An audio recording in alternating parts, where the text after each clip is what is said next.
they talking real loud, spreading on lies, trying to bring me down. Enemies lurking, but I won't back away. Got a vision in my mind, I'm here to stay. Got my crew beside me, we rise like a tide. When the storm gets rough, we ain't gonna hide. Popping is swilling, but it won't touch me. Only love around, that's how it's gonna be. Keep moving forward, never looking back. The truth's in the power, it's an unstoppable track. In the city lights where dreams collide, we hustle through the night, fire in our stride. Whispers in the dark can't dim my glow. With rhythm in my soul, I'm ready for the show. We break the chains, rewrite the rules in this concrete jungle where nobody's fools. Unity sings louder than the lies they scheme. In the heart of the struggle, we dare to dream. Keep moving forward, never looking back. The truth's in the power, it's an unstoppable track. Another Queen Ahmadiyyah production. Haze on the corner, they talking real loud, spreading on lies, trying to bring me down. Enemies lurking, but I won't back away. Got a vision in my mind, I'm here to stay. Got my crew beside me, we rise like a tide. When the storm gets rough, we ain't gonna hide. Popping is swilling, but it won't touch me. Only love around, that's how it's gonna be. Keep moving forward, never looking back. The truth's in the power, it's an unstoppable track. In the city lights where dreams collide, we hustle through the night, fire in our stride. Whispers in the dark can't dim my glow. With rhythm in my soul, I'm ready for the show. We break the chains, rewrite the rules in this concrete jungle where nobody's fools. Unity sings louder than the lies they scheme. In the heart of the struggle, we dare to dream. Keep moving forward, never looking back. The truth's in the power, it's an unstoppable track. Haze on the corner, they talking real loud, spreading on lies, trying to bring me down. Enemies lurking, but I won't back away. Got a vision in my mind, I'm here to stay. Got my crew beside me, we rise like a tide. When the storm gets rough, we ain't gonna hide. Popping is swilling, but it won't touch me. Only love around, that's how it's gonna be. Keep moving forward, never looking back. The truth's in the power, it's an unstoppable track. In the city lights where dreams.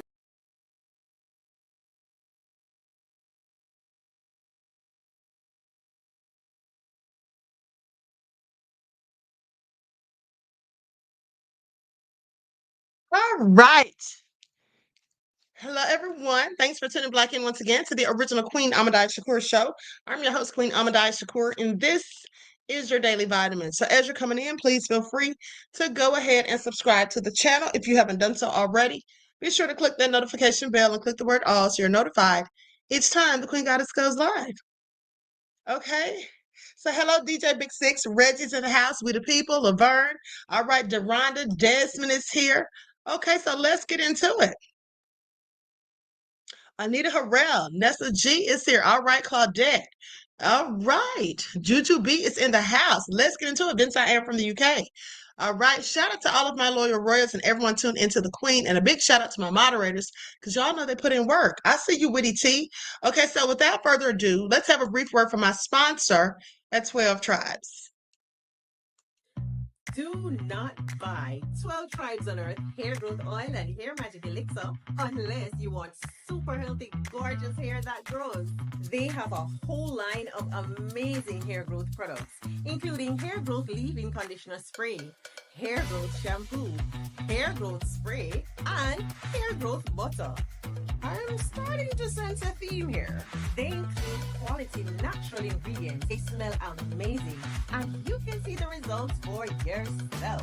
So if you're looking for healthy hair growth for your natural or relaxed hair, try 12 Tribes on Earth today.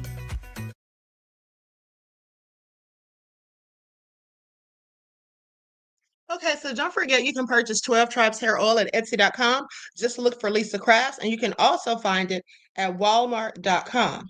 And she also sells beard oil. Okay, so let's get into it because we have a lot to discuss. All right, we have a lot to discuss, beloveds. So let's get ready to get into it. Hold on, let me just pull my chat up on my phone before I get started.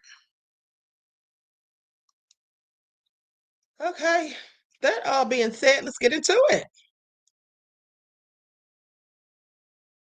Let's get into it, honey. Let me put on my glasses so I can see what's going on around here. Okay, so first things first.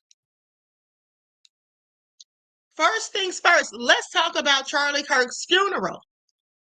Now, I know most of you don't want to hear about it, and trust me, I don't blame you. But I think you ought to hear some of the things that were said that I thought were very interesting. So we're going to listen to just a few tidbits. Okay, I want you all to hear what J.D. Vance, some of what he had to say, some of what Trump had to say, Erica, Kirk, and Stephen Miller. All right, because hey, here's the thing: this didn't seem like a rally, like a funeral. This was more like a rally. Okay, sort of like a Klan rally, or at the very least, a political rally, but they were spewing hateful rhetoric, in my opinion, being very divisive, and sound like they're calling for something big to happen. So I want you all to pay attention to that. Okay, so I'm going to go. Hold on, I wrote down my timestamps. Okay, so we're going to go to JD Vance first and foremost at the 13-minute mark. And everybody, please hit that like button. And also, you know what? Never mind. Scratch that. Before we get started with that, let's talk about this country club shooting. Did you all hear about this? There was a shooting at a country club, 1 dead and 2 wounded in a shooting at a New Hampshire country club. And the suspect has been arrested. And we don't have to ask what he looked like or who he is, because I'm sure we already know. All right? We know, because who's the most likely to be a mass shooter? Okay? So let's get into it. Let's get into it. An all-white country club. All right, here we go.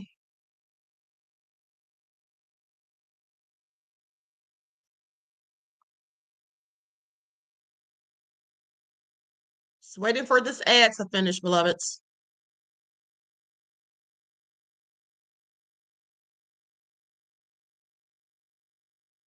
Hampshire, where a gunman opened fire inside the Sky Meadow Country Club this weekend as roughly 100 people frolicked at a wedding and dozens more enjoyed a Saturday night restaurant dinner. And today, police released the name of the man killed in the shooting. He was 59-year-old Rob DeCesar, who was dining at the country club's Prime Steakhouse and died trying to shield his family from the gunfire. And we now know the accused gunman was a former employee of the country club, even though he hadn't worked there in over a year. 23-year-old Hunter Nadeau, a resident of Nashua, is now facing murder charges. Good evening, everyone. Ken McLeod with you on this Sunday night. Authorities say the shooting was over in less than a minute, ending when a heroic witness smashed the suspect over the head with a chair. WBZ's Samantha Cheney is live for us in Nashua tonight, where police have not yet locked in a motive. Sam? Yeah, well, we just heard from the owner of the Sky Meadow Country Club, who is now offering his condolences to this community. As you just mentioned, we still do not have a motivation behind this tragic shooting. Witnesses are now left trying to cope with what they experienced. I actually spoke with one woman who said she's just as distraught right now as she was when those shots first rang out. This morning, just waking up to the realization that anything could have happened. You know, the chaos was unbelievable. It was scary. What started as a pleasant Saturday night for Jolene Neisel and her husband. So we were at the patio, which is directly under Prime where the shooting was. I heard somebody scream. Ended in terror. We have multiple casualties. They're staging in front of the golf course in the main building. Somebody else yelled, there's a gun, a shooter. So we just started running. Fortunately, she escaped the area where New Hampshire police say 23-year-old Hunter Nadeau opened fire inside of the Sky Meadow Country Club, leaving 3 people shot. One of those victims was an employee of the restaurant. One of those victims was a patron. He killed this father, Robert DeCesar. Mr. DeCesar was just having dinner with his family at the country club, and his life was tragically taken. He's a resident who lives at Sky Meadow, and it's awful. It's absolutely awful. At this time, police have not determined a motive behind the incident. This ended up being a fairly contained event. One that we're told, if not for the heroic actions of people inside. I was talking with a gentleman in there who took a chair, hit him over the head. He dropped the gun. The man fled. Could have ended a lot worse. It lasted well under a minute, and it was not nearly as tragic as it could have been. Now, the Attorney General tells us that shooter, Mr. NATO, is now facing a second-degree murder charge, and more charges may actually be coming his way. He's set to be arraigned in Nashua District Court Monday. Live here in Nashua, New Hampshire, I'm Samantha Cheney, WBZ News. All right, so nothing new. This happens every other day, it seems. Okay, this happens every other day. And also, he used to work at the country club. Okay, they said they don't know what the motive is. It sounds to me like he was a disgruntled employee, a former employee. That's what that sounds like. But, just my opinion. Now, with that all being said, prayers for those who lost their lives and anyone wounded. Hopefully they have a speedy recovery. Specifically, prayers for that man and his family who has to go on without him. And he was basically trying to save them, trying to shield them from the gunfire and lost his life. That is so sad. That is so sad because he did more than some people will do, honey, because some people, they're not going to try to save anybody except themselves. Okay? They're not going to try to save anyone except themselves. Okay? I literally saw a video of gunfire broke out. And honey, this man took off and left his whole wife. Okay? I'm not even joking. All right. So anyway, prayers and condolences. This is very tragic. And these things continue to happen. All right. So with that all being said, let's talk about this Texas student who got expelled for mocking Charlie Kirk. Now, here's the thing. I don't have a problem with anybody mocking Charlie Kirk. And the reason I don't have a problem with it is because nobody cared. Nobody said a word. Nobody gave a darn when they marked George Floyd, Trayvon Martin, Breonna Taylor, Ahmaud Arbery. Should I continue? Okay. Nobody cared. Nobody cared. All right. And I know you could say two wrongs don't make a right, but guess what? Yeah, you would think that after decades and even centuries of just being, mean, nasty, and showing vitriol and all of that, that people would change. But when they don't, well, you can't expect other people to feel sorry, all right, when the shoe's on the other foot. That's what you can't do, at least not me. Okay, so let's talk about him because this student at Texas State University has been expelled. And here's the thing, it was Gregory Abbott, the governor, who ordered them to expel this young man. Now, I don't see why the governor gets to tell colleges who to expel. I'm sure colleges have their own sets of rules, guidelines, policies, and procedures, right? So if someone is deemed to be worthy of expulsion, shouldn't the college, in fact, just get to do that on their own? Why do they need the governor to step in and tell them? And I want you all to pay attention because all of these students being expelled are Black. Are y'all paying attention? Because I haven't seen any other students get expelled except Black students. And we all know that it's more white people mocking Charlie Kirk than Black people. Okay? And anybody that's dumb enough to think that it's Black people mocking him more so, well, you just have your blinders on, okay? You just have your blinders on and you just don't want to see the truth. Because I promise you, there's a whole lot more of them clowning this man than we are. I'm not going to mock anybody in death, but at the end of the day, I'm not going to get mad at people that do. That's all I'm saying. So let's go to this video. I'm going to share my screen. All right. Likes up, everyone, please. A like and share. All right. Songwriter Sonny said plausible deniability.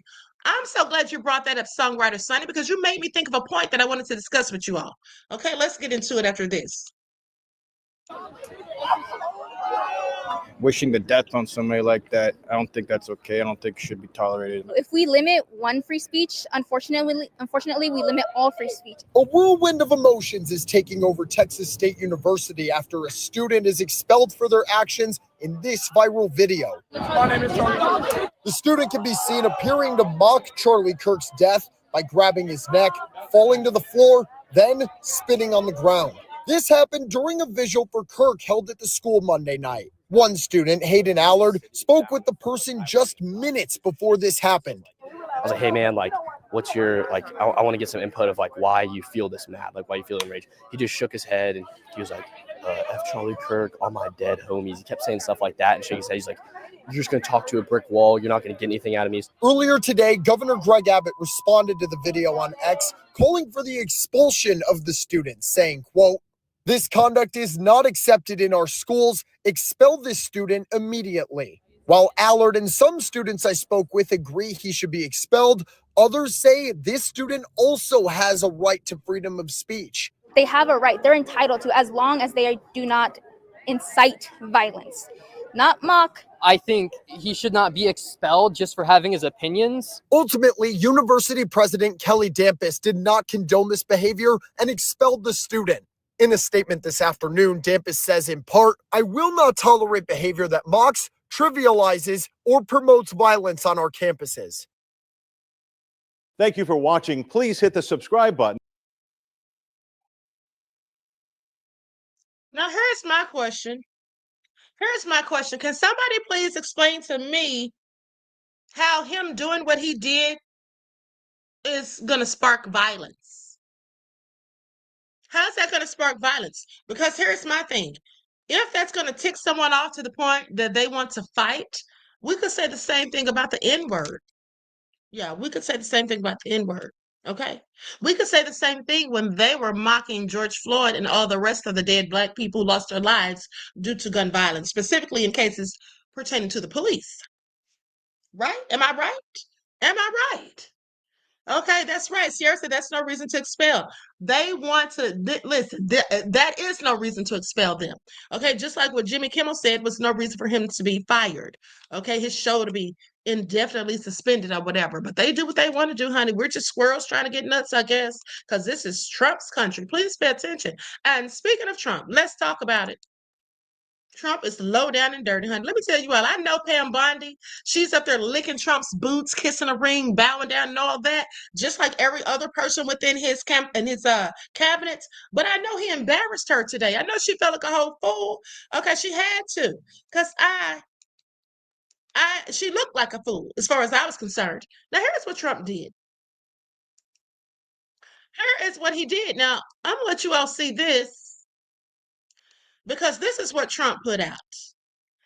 Pam. Now, mind you, the reason Trump was upset with Pam is because he didn't like the person who Pam wanted to choose to be the new U.S. attorney for Virginia. Okay, because remember, just days ago, Trump made the real U.S. attorney for Virginia resign. And now he's bragging about he fired him. No, you didn't. That man resigned. Sit down somewhere. Okay. But anyway, here's the thing. I'll show you who Trump wants in the spot. He says, Pam, have reviewed over 30 statements and posts saying that essentially same old story as last time. All talk, no action. Nothing is being done. What about Comey, Adam, Shifty, Schiff, Letitia? They're all guilty as hell, but nothing is going to be done. Then we almost put in a Democrat-supported U.S. attorney, okay, in Virginia with a really bad Republican past, a woke rhino who was never going to do his job. Now that's why two of the worst Dem senators pushed him so hard. He even lied to the media and said he quit and that we had no case. No, I fired him. And there is a great cause, or there's a great case. And many lawyers and legal pundits say so. Lindsay Halligan is a really good lawyer and likes you a lot. We can't delay any longer. It's killing our reputation and credibility. They impeached me twice and indicted me. Y'all hear this? He says they impeached him twice and indicted him. Trump, sit down somewhere. The bottom line is he wants Lindsay Halligan in there. And do you all know? Someone put it in the chat. Does anyone know why Trump wants Lindsay Halligan to be the new U.S. attorney for Virginia? Anyone venture to guess? I'm going to tell y'all why in a minute, but I want to see if y'all can figure it all out. Has anyone figured it out? Andrea said Trumpster's always lying when his lips are moving. Absolutely. Absolutely. Okay. No one has a clue. Well, let me just give you a hint as to why he wants this woman to have that position. That's why. That's why. That's her in the white and red. I mean, now she is a nice looking lady, in my opinion. She is a nice looking lady, but I'm sorry, that's not why we hire U.S. attorneys, Trump, with your silly self. So let's talk about it. And by the way, this is her on the thumbnail picture right in front of Trump. Okay? She looks like one of Charlie's Angels or something like that. Kind of reminds me of Morgan Fairchild from back in the day. Nice looking lady. But that's not going to cut it. This lady's not qualified. She's DEI, if you ask me. So let's get into it. Bondi taps Trump's former personal attorney as a top federal prosecutor. Now, Lindsay Halligan has been sworn in as interim U.S. attorney for the Eastern District of Virginia after Trump pushed Bondi to select her for the post. All right. And to prosecute his rivals. That's what he really wants. That's what this is all about. And Trump has already been playing up to this woman. Okay, we'll get into that later. Now, Attorney General Pam Bondi has installed Donald Trump's former personal lawyer and current White House aide as the top federal prosecutor in Virginia's Eastern District, 2 days after the president pressed Bondi to appoint her to the post and quickly prosecute his political adversaries. Now, if she doesn't quickly do the job, Trump's going to be mad at her next. So he didn't care how pretty she is. So Lindsay Halligan on Monday was sworn in as interim U.S. attorney for the Eastern District of Virginia, according to two people familiar with the development who were granted anonymity to discuss the as yet unannounced personnel change. Now, her appointment to the post is temporary, which she is legally permitted to hold for 120 days. Now, this comes amid Trump's most overt pressure on federal prosecutors. Okay, Halligan now oversees to level charges against some of his top rivals, including former FBI Director James Comey and New York Attorney General Letitia James. Halligan, who has no prosecutorial experience, none whatsoever. This lady's used to doing stuff like auto accidents and whatnot, okay? So she represented Trump in the criminal case brought by special counsel Jack Smith over his hoarding of classified documents in Mar-a-Lago at the end of his first term. She was the first Trump lawyer on the scene during the FBI search of his estate. Mind you, she's been a lawyer for about 10 years. Okay, so Trump floated Halligan for the role in an unusual Truth Social post aimed at Bondi. Now, this was just one day after he forced out U.S. Attorney Eric Siebert from the job and urged the Justice Department to charge Comey, James, and Senator Adam Schiff, and others. He says, Lindsay Halligan is a really good lawyer, and she likes you a lot. We can't delay any longer. It's killing our reputation and credibility. This is real funny because, Trump, you don't have any credibility. Nobody with sense believes anything that you say. Okay, and we already know your reputation's in the tank. So later that same night, Trump posted about Halligan again, calling her a tough, smart, and loyal attorney. He says, you will do great things for justice, Virginia, and our country, he said. Now, notably, Halligan's installation came just 2 days after Bondi had selected a different attorney. You see, Bondi wanted Mary Cleary, okay, known as Maggie. That's who she picked for the role. Cleary had announced her unexpected appointment in an internal Justice Department email, okay, that was reviewed by Politico. Now, Halligan is the largest member of Trump's personal legal defense team to take on a prominent Justice Department role. Bondi previously installed Alina Habba as the interim U.S. attorney for New Jersey, a role she's fighting to reclaim after a judge ruled her ineligible to continue serving. Now, Bondi previously represented Trump in impeachment proceedings, and Deputy Attorney General Todd Blanche led Trump's criminal defense team in 3 prosecutions. Now, M.L. Bove, who worked on Trump's cases with Blanche, was previously appointed to a high-ranking Justice Department role until his confirmation this summer as a federal appeals court judge. DOJ's top Supreme Court litigator, Sam Sauer, worked on Trump's criminal and civil cases and delivered Trump's Supreme Court argument for presidential immunity. Honey, we have the devil at the wheel. I hope you all are ready for what's about to come. Okay, I hope that you all are ready, because it's about to go down. Y'all do know that, right? It's about to get real nefarious in a minute. Okay, and I promise you that is. So with that all being said, here's the thing. Let's talk about Miss Lindsay Halligan. You know, if she's cool with Trump, she can't be any good. I mean, right? That's just what I would say. Lindsay Halligan, Trump's former defense attorney, sworn in as interim U.S. attorney in key Virginia office. Now, this is the same woman, I want you all to pay attention, that basically said that slavery, she said something about slavery was overemphasized at the museum, if I'm not mistaken. Yeah, that's what she said. Here it is right here. What do you know? Receipts. Yes, this is what she said. Smithsonian has overemphasis on slavery. All right. That's what she said when she was leading the audit. Let's get into it. I'm going to show this video of her right here. Share my screen.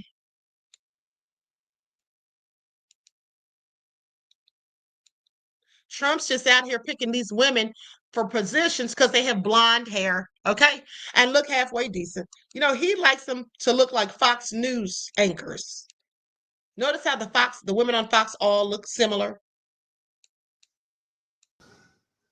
So like just about every other country in the world, the United States has got a checkered past.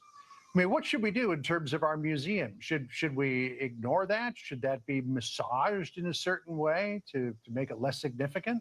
I mean, some of the worst episodes in our history were formative experiences that led us to where we are today, and those typically are reflected in museums.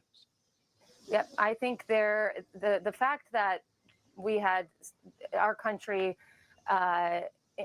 was involved in slavery is awful. No one thinks otherwise. But what I saw when I was going through the museums personally was an overemphasis on slavery. Mm-hmm. And I think there should be more of an overemphasis on how far we've come since slavery. Our country is a country of progress, and it's the greatest country in the world.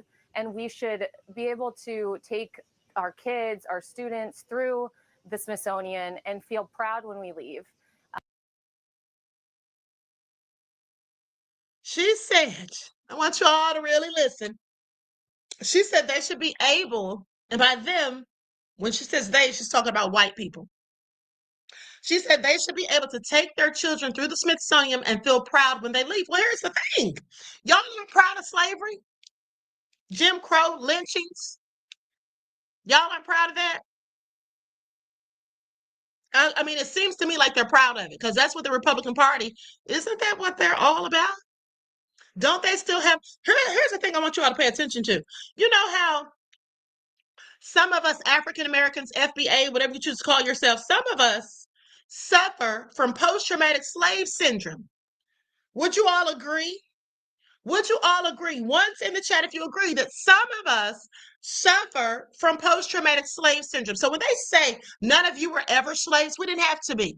Some of us still feel the trauma. It's in our DNA. It's passed down through generations. That's just the fact. And just as, okay, line of ones, and just as we suffer, some of us suffer from post-traumatic slave syndrome, some of them suffer from the same thing, but not slaves because they weren't slaves. They suffer from slave owner syndrome. You see, they're like their ancestors, just like we're like ours. And see, that's where the divide comes in. I want y'all to pay attention. She said there should be an overemphasis on how far we've come. Well, you know, that would be a lie. That would be a lie. To overemphasize how far we've come would be a lie. They would be embellishing the story. They weren't embellishing the story about slavery. They were showing you real facts, real things that happened in history. This country has not come that far. We just had a man lynched a week ago, hanging from a tree.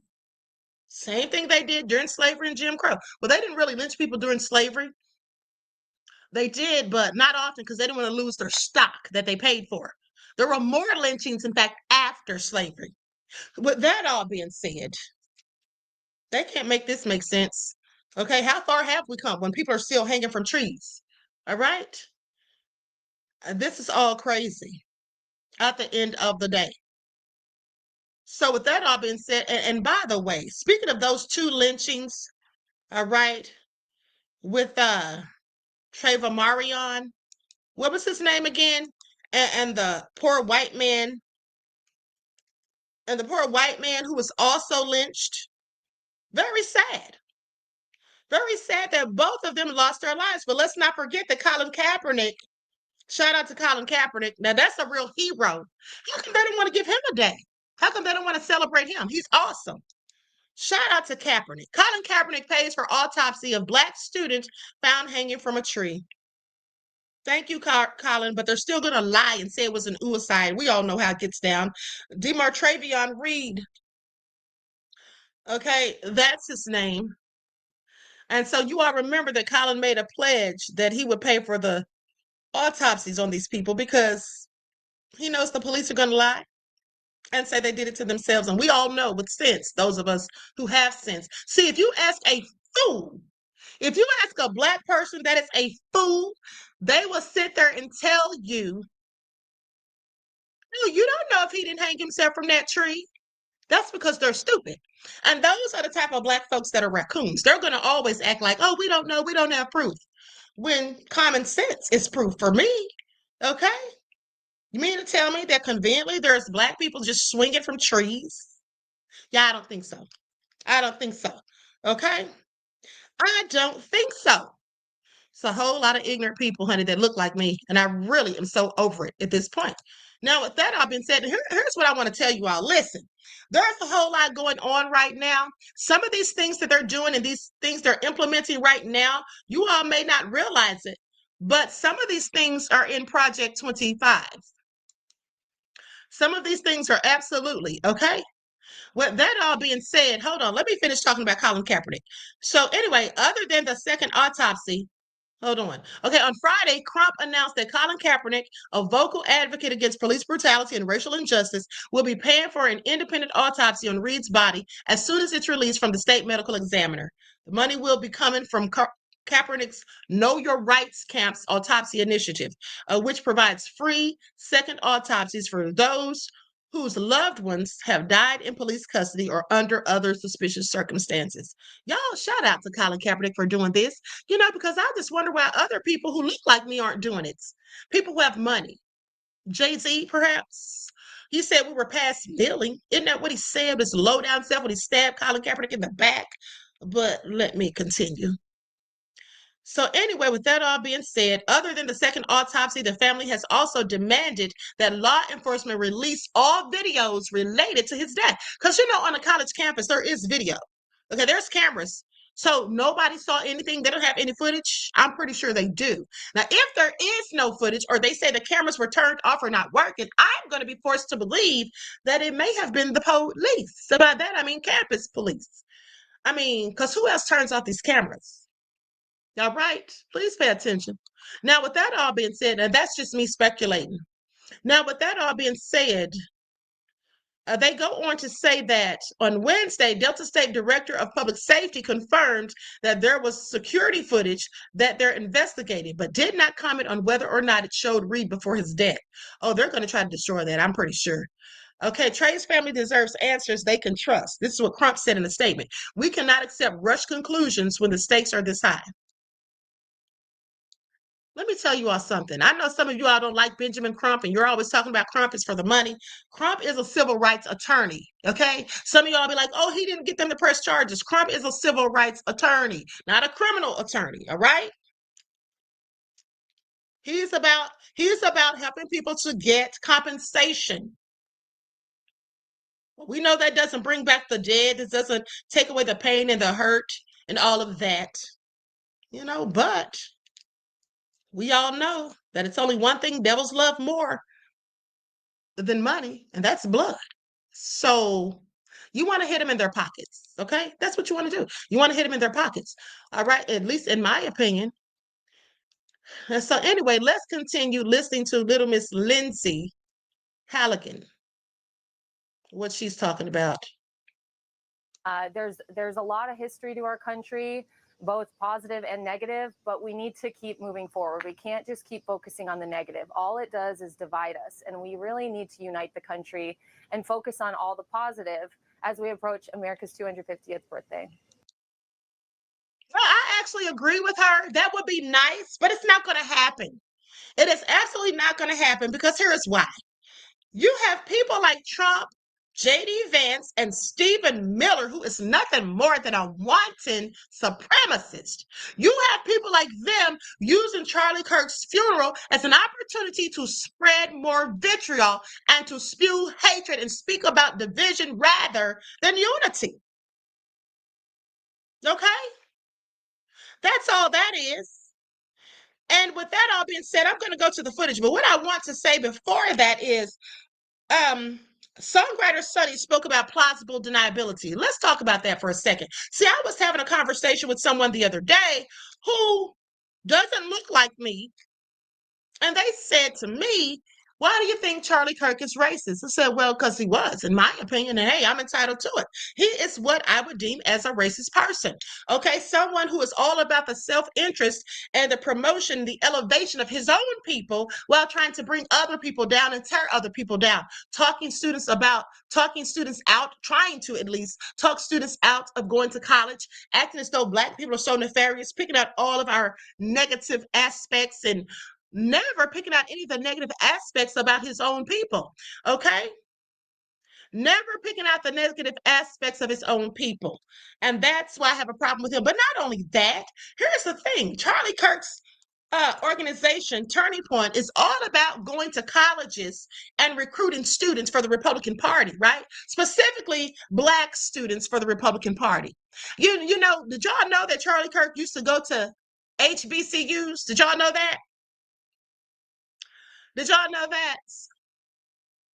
See, here's the thing. It may look to some Black people that, and we know the Black people that I'm talking about, those kind, it may look to them like Charlie Kirk wasn't racist and as if he was trying to help the Black community, but he wasn't. What he was trying to do was help himself to divide. You see, what some of you may not realize is this. People like Charlie Kirk, they divide the Black community. Okay? Because they try to brainwash them and indoctrinate them into their way of thinking. See, what Charlie Kirk wants to do, or what he wanted to do, was to have a bunch of people like Candace Owens. He wanted to have a bunch of Black people like Candace Owens. That's what his job was. He was a gatekeeper. Okay, like I told you all, he was a beneficiary of the architecture of a system called white supremacy. That's what he was. He was the gatekeeper of it. There were billionaires backing him. It was a grift, in my opinion. Okay, even what Candace Owens is doing is a grift, as far as I'm concerned, a political grift. Okay? So they would go out there and say these things and try to separate what they really want to do is get the Black people on campuses, okay, the ones that are educated, and get them to go with them. You see, this is nothing new. It's the same thing that happened back in the day. You see, for the Black people who belong to these Greek fraternities and sororities, foolishly, because that's not even our culture, why would you do it? But just goes to show the brainwashing is real. So, at the end of the day, you see, back in the day when they started recruiting Black people for the frats and the sororities, they really started doing all of this because they wanted to get W.E.B. Du Bois to get the educated Blacks to follow him rather than Marcus Mosiah Garvey. Okay, I want y'all to pay attention. They didn't want them following Marcus Garvey because he was a real revolutionary. Now, W.E.B. Du Bois, some of you all may not know it, but he was a whole raccoon. Yeah, it's true. Look it up. So with that all being said, he was used to go and get the smart, intellectual Black folk who were going to college and becoming educated to make them feel a part of a space that white folk usually were privy to. So they invited them to join. It's no different than the clip of the movie that I showed you all called Trick Pony. Or no, I'm sorry, Trick Baby. Remember that clip where they had all the white people sitting at their little fancy dinner table with the little teacups and all that, and they had the Black butler and maids serving them as they sat there and hatched a plot and plan to fool Black people. Remember what they said they would do, and they do it in real life. That was a movie from the 70s, but they do it in real life. They always done it, and they do it to this day. You see, they said they would get some Black people and allow them to come and sit with them and think that they have a seat at the table and allow them to obtain wealth and status and power. And so they would then use those same Black people against the rest of the Black people. Okay, they would have those Black people thinking like them with colonized minds. Black people, okay, with colonized minds. Black people who say the same things that they say, who mimic their talking points and feel the way that they feel after a while of them being indoctrinated. They said they would use them against us. And that's all Charlie Kirk was doing, trying to recruit Black folk that he can use against the rest of us. So they would look at us and view us the same way Candace Owens does. That's what that was all about. Okay? That's what that was all about. And you see, the reason I know that he was racist is because you would have to be racist to even do such a thing, to even participate in it, to even think or entertain the notion of it. You'd have to be racist. And so that is what I know. That is why I know that he was. Okay? Despite those with contrary views and opinions, which they're absolutely entitled to. But let's continue. Oh, and here's the thing, too. Let me say this. Plausible deniability. The reason that brought this thought back to the forefront of my mind is because when I was talking to that person on yesterday, they tried to argue with me by saying that Charlie Kirk couldn't have been a racist. He was best friends with Candace Owens, as if that said any damn thing. I said to them, having a Black companion, friend, associate, whatever you choose to call them, does not mean that you're not racist. You can actually have a Black spouse, biracial children, and still be racist. You see, I know some biracial people who, when they were kids and they used to hang out with my sons, they would tell us that their mothers, who were Karens, would call them the N-word. Can you imagine a little biracial child being called the N-word by their own white mother? So please, miss me with it if you think that because someone has Black friends, they can't be racist. That's insidiously obtuse. Okay? We know the slave owners would lay with their slaves, and they were still racist. So make it all make sense. Luna says her white stepmother was racist, and that's what I'm saying. Okay? That's what I'm saying. At the end of the day, that does not mean that. And I'm going to tell you why Charlie Kirk, in my opinion, was such good friends with Candace. It's because Candace had a colonized mind.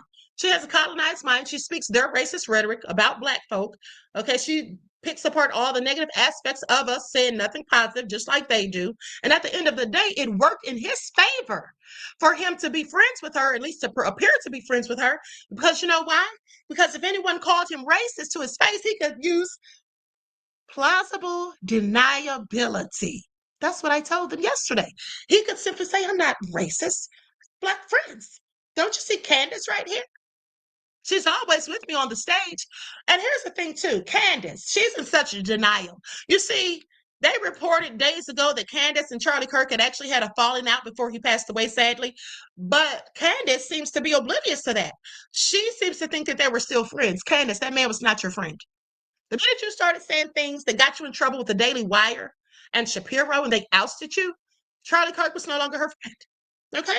You no longer saw her on the stage beside him at Turning Point events because she was always up there on the stage right next to him. Okay? She was no longer even invited to speak. And by the way, I do believe that she almost cried when she didn't get to speak at the Republican convention. All right? She thought sure that she would. She was so sad, hurt, and disappointed when she didn't get to. Bless her heart. But let's continue. All right. Well, we'll keep watching this. We'll see how the review goes and what comes of it. Lindsay, good to catch up with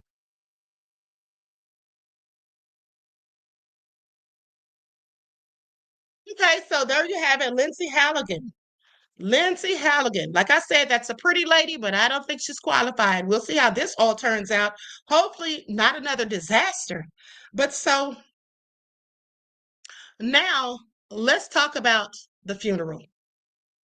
Okay, let's talk about the funeral. Likes up, everyone, please like and share. Thank you in advance. Because I find it interesting. Hold on. Hold on, beloveds. Where's that darn?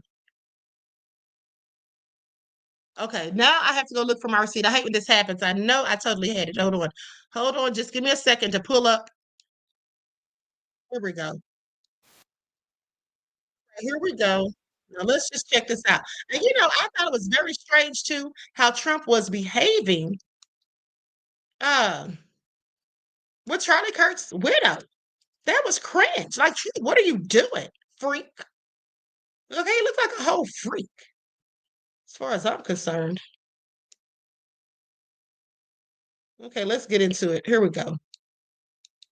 He just hugged it all up on that woman, just groping on her and all that stuff. It was weird. It was giving straight cringe. Hold on, I'm trying to find my timestamps.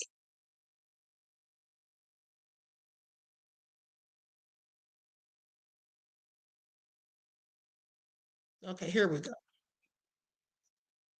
Let's go to JD Vance because he had a lot to say. Likes up, everyone. Please like and share.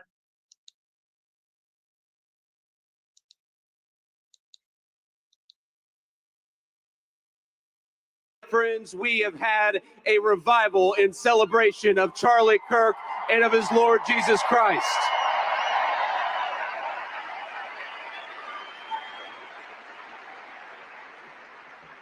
We gather here in this stadium in the hot Arizona sun, shielded in a great shining city our fathers raised out of the desert. And from this desert, Charlie Kirk built a movement. He transformed the face of conservatism in our own time, and in doing so, he changed the course of American history. To rising generations across this country, Charlie exemplified kindness, courage, and a commitment to open debate. And he was a great debater, and we loved him for it. But Charlie loved debate not because he excelled at it, but because it was the vehicle for bringing the light of truth to dark places. And Charlie Kirk brought many truths in his life.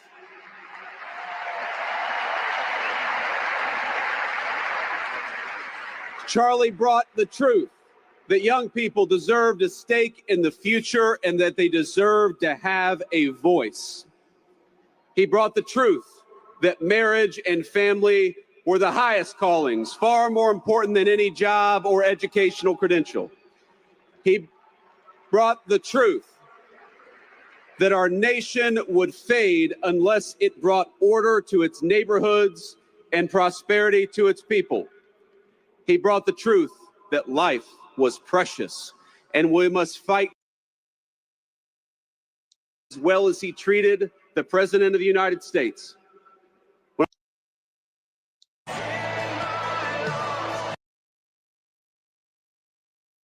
I was a future vice president, but because I was a dear friend. I saw just a couple of months ago when a White House staffer struggled with the weight of his job and the responsibilities of new fatherhood, than to deny the kingship of Christ.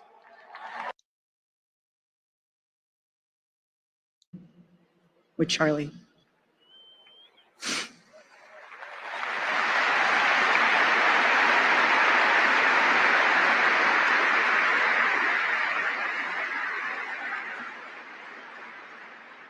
"11 days ago, God accepted that total surrender from my husband and then called him to his side.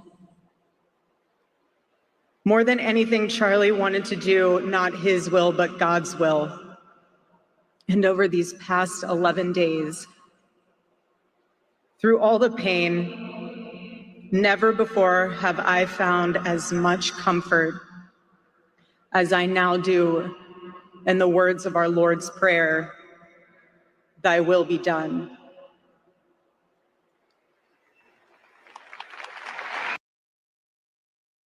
Following, your wife,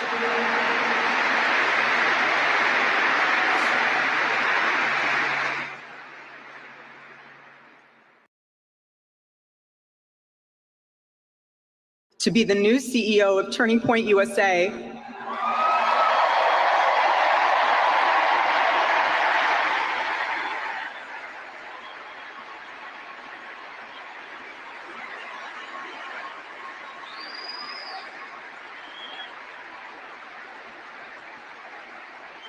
I do not take that lightly.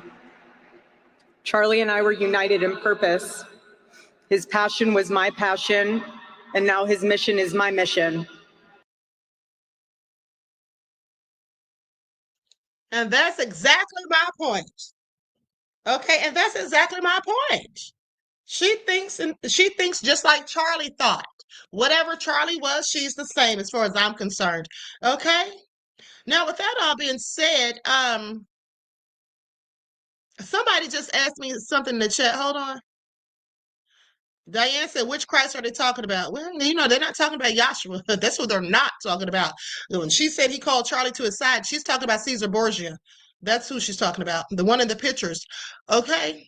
The one in the pictures, I'm to assume. Now, with that being said, someone asked me what was Turning Point. Is that what someone had in here, I think? For those of you who don't know, Turning Point is Charlie Kirk's nonprofit organization where he would go out, you know, and go to these different campuses and speak to the youth, to indoctrinate them into a system of white nationalism, Christian nationalism. Everything that Turning Point USA built through Charlie's vision and hard work, we will make 10 times greater through the power of his memory. Chapters will grow, thousands of new ones will be created. TPUSA Faith will add thousands of new pastors and congregations.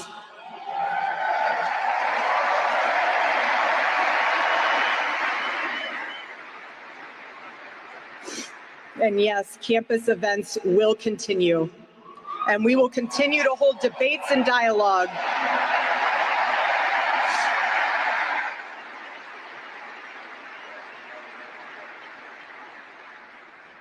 The First Amendment of our Constitution is the most human amendment.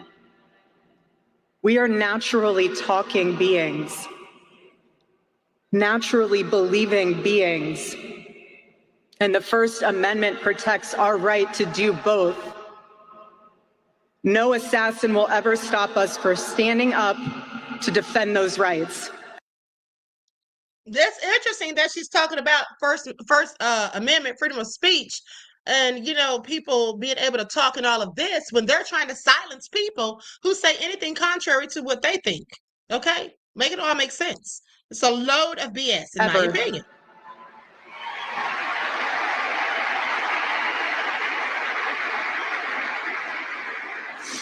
Because when you stop the conversation, when you stop the dialogue, this is what happens. When we lose the ability and the willingness to communicate, we get violence. And as I stand here now and I look at this beautiful photo of my husband in front of me hanging in the stadium, I think of my husband 13 years ago. I hadn't met him yet.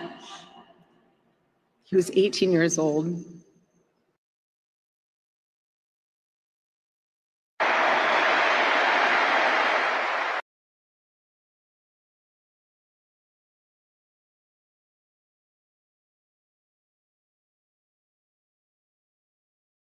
Good and love into this world in his 31 short years than most people, even very, very successful people, can bring in a lifetime.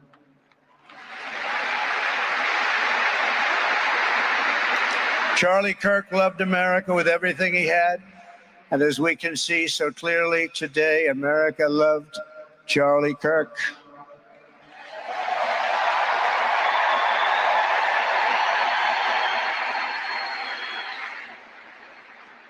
And he could always draw a big crowd. Look at this today. Look at what's gone on.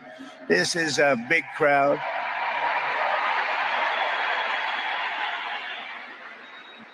Here today we have the Vice President of the United States, J.D. Vance.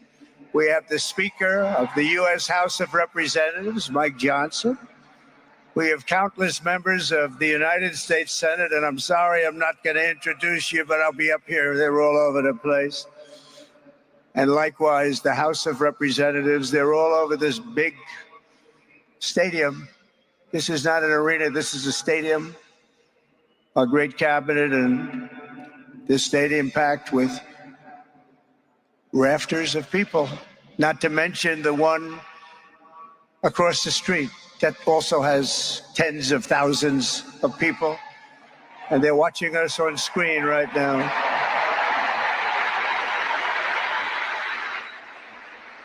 And I'm sorry we couldn't get you in. If anybody would like to give up your seat, please walk across this way. But this is like an old-time revival, isn't it? An old-time revival.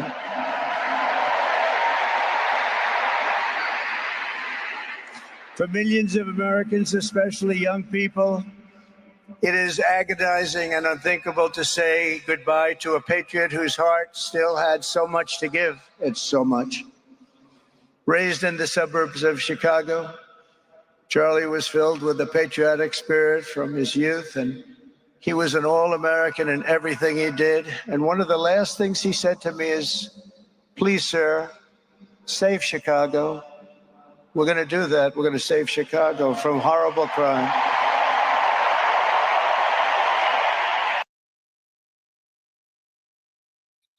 Now, this is a darn shame how Trump is sitting up here lying on Charlie Kirk. This is a darn shame how Trump used this man's funeral. It's so disrespectful. I didn't fool with Charlie Kirk. Okay, I didn't appreciate the things he said and clearly disagree with all of it.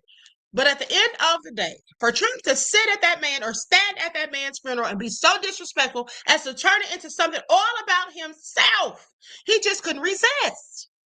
Now he's sitting up there lying, said he called him saying, "Please go and save Chicago." Charlie didn't call him and tell him that. I bet you he didn't. Trump is just a liar who lies. And sitting up there now bragging, get y'all to hear it when he starts talking about how everybody's rich. Everybody's making all this money. Everybody's not rich. Him and his children are rich. Him and his billionaire friends. Okay? He's making them rich, not the rest of us. He needs to sit down somewhere. In high school, he was the quarterback of the football team and the captain of the basketball team. He was a good athlete. A lot of people don't know that about Charlie. He was an Eagle Scout who spent his school lunch breaks listening to another champion for liberty, somebody that he greatly admired, Rush Limbaugh.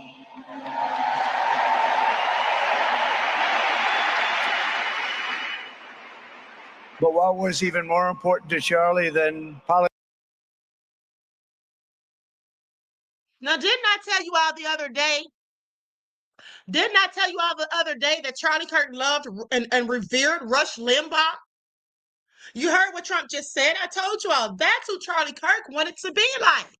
And that's who they should be comparing that man to. Don't disrespect that man by daring to compare him to Dr. Martin Luther King. He said Dr. Martin Luther King was awful.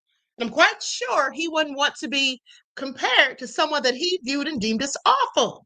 It was Rush Limbaugh that he admired and revered. Okay, and I think it's all low down and dirty of Trump to disrespect him by comparing him to MLK, Trump, and anyone else who did it. Okay, they're not even respecting that man's legacy. Let's continue. Politics and service was the choice he made in the 5th grade, which he called the most important decision of his life, to become a Christian and a follower of his Savior, Jesus Christ.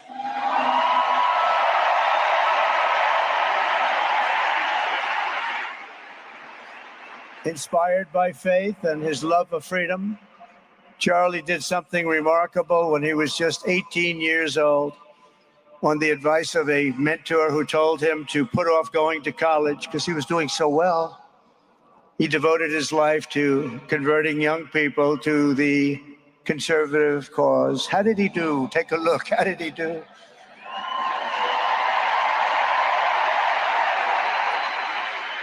In 2012, 2 days after graduating high school, and with just $1,800 in his pocket, the young man from Illinois, who no one had ever heard of, started an organization whose grand ambitions were captured in its name, Turning Point USA. Great name.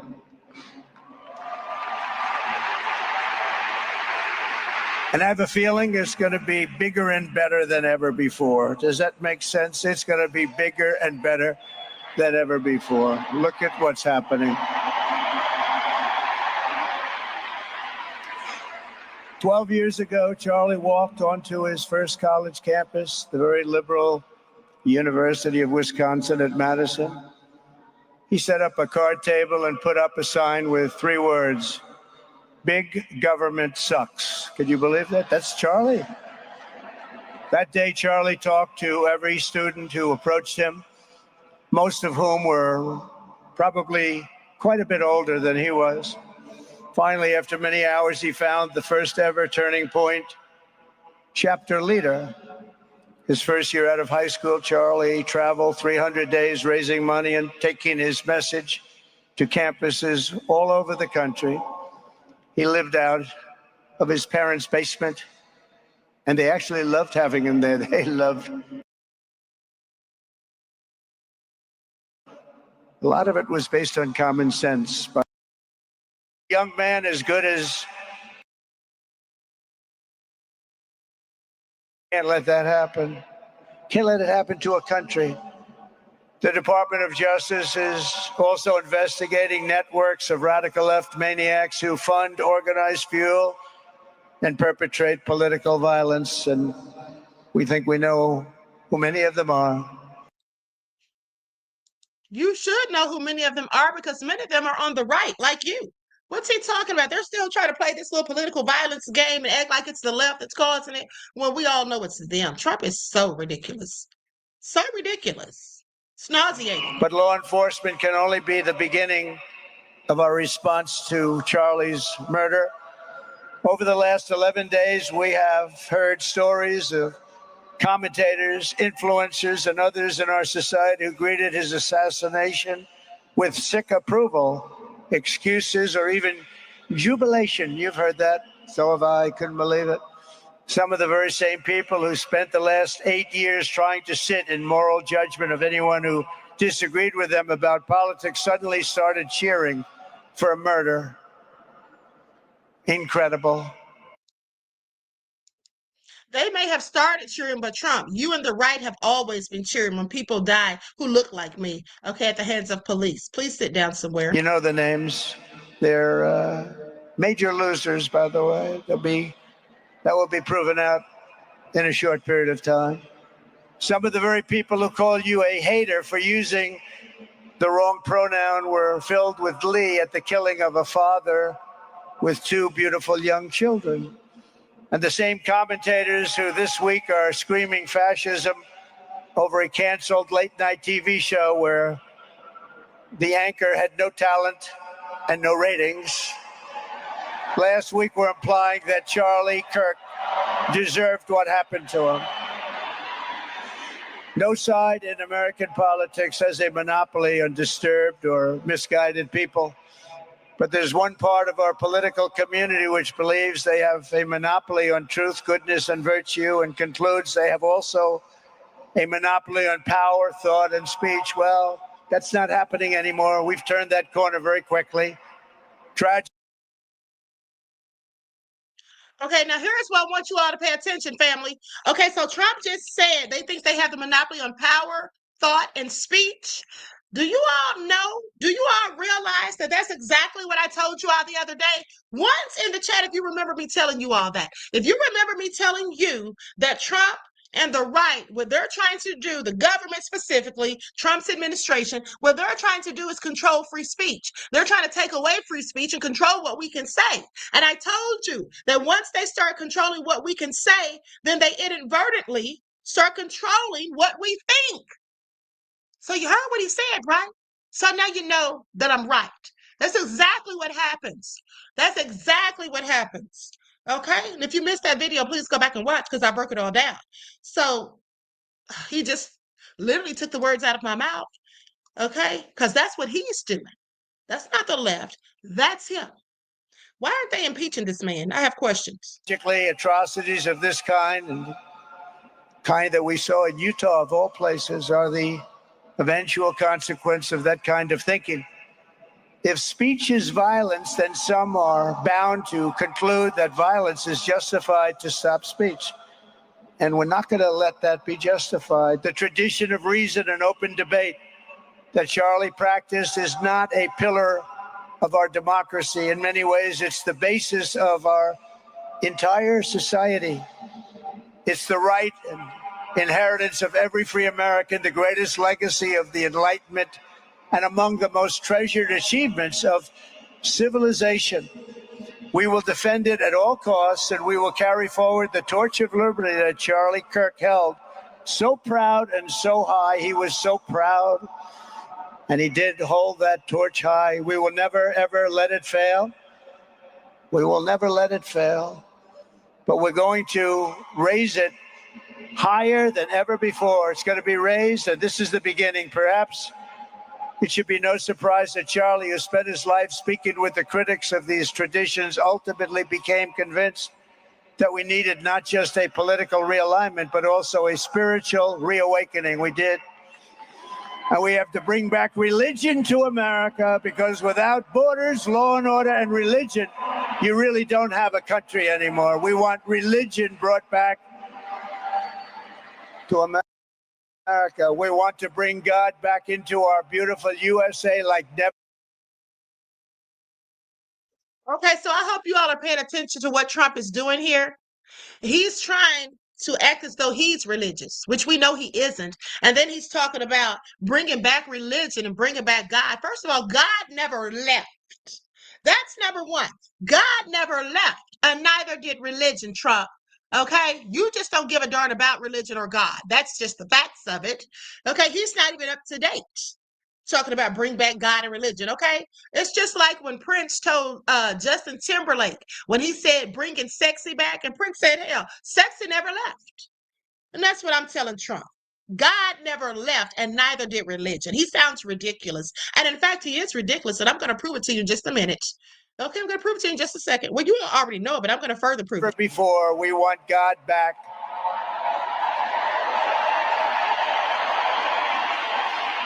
Charlie would have been so pleased to hear his friends and colleagues today giving testimony and giving glory to God. Within minutes of the gunshot in Utah, millions of Americans, young and old, heard the news and dropped to their knees and started praying. Even many who rarely prayed asked God for a miracle. Please, God, save Charlie. But although Charlie's time with us on earth has ended, those prayers for a miracle have already been answered. Look at what's happening. Look at what's happening. In the days since Charlie's death, we have seen how his legacy has touched so many millions around the world. In Calgary, Canada, thousands gathered at City Hall to sing the American national anthem and raise up posters with the name Charlie Kirk. In Seoul, South Korea, crowds gathered to wave American flags and shout, "We are for Charlie Kirk." His memory has been honored in the streets of Berlin, Warsaw, Vienna, Sydney, Madrid, London, Tel Aviv, and all over the world. So beautiful to watch.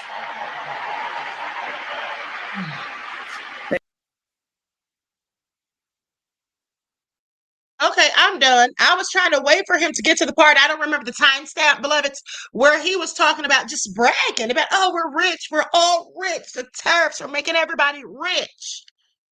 Trump, are you insane? Don't answer that, okay? I think I already know. That's what he was up there saying. He's sitting up there boasting and gloating about his money, because he sure didn't talk about everybody else's. Okay, said that we're all rich and making money and all of this. It sounds so ridiculous. But here's the thing.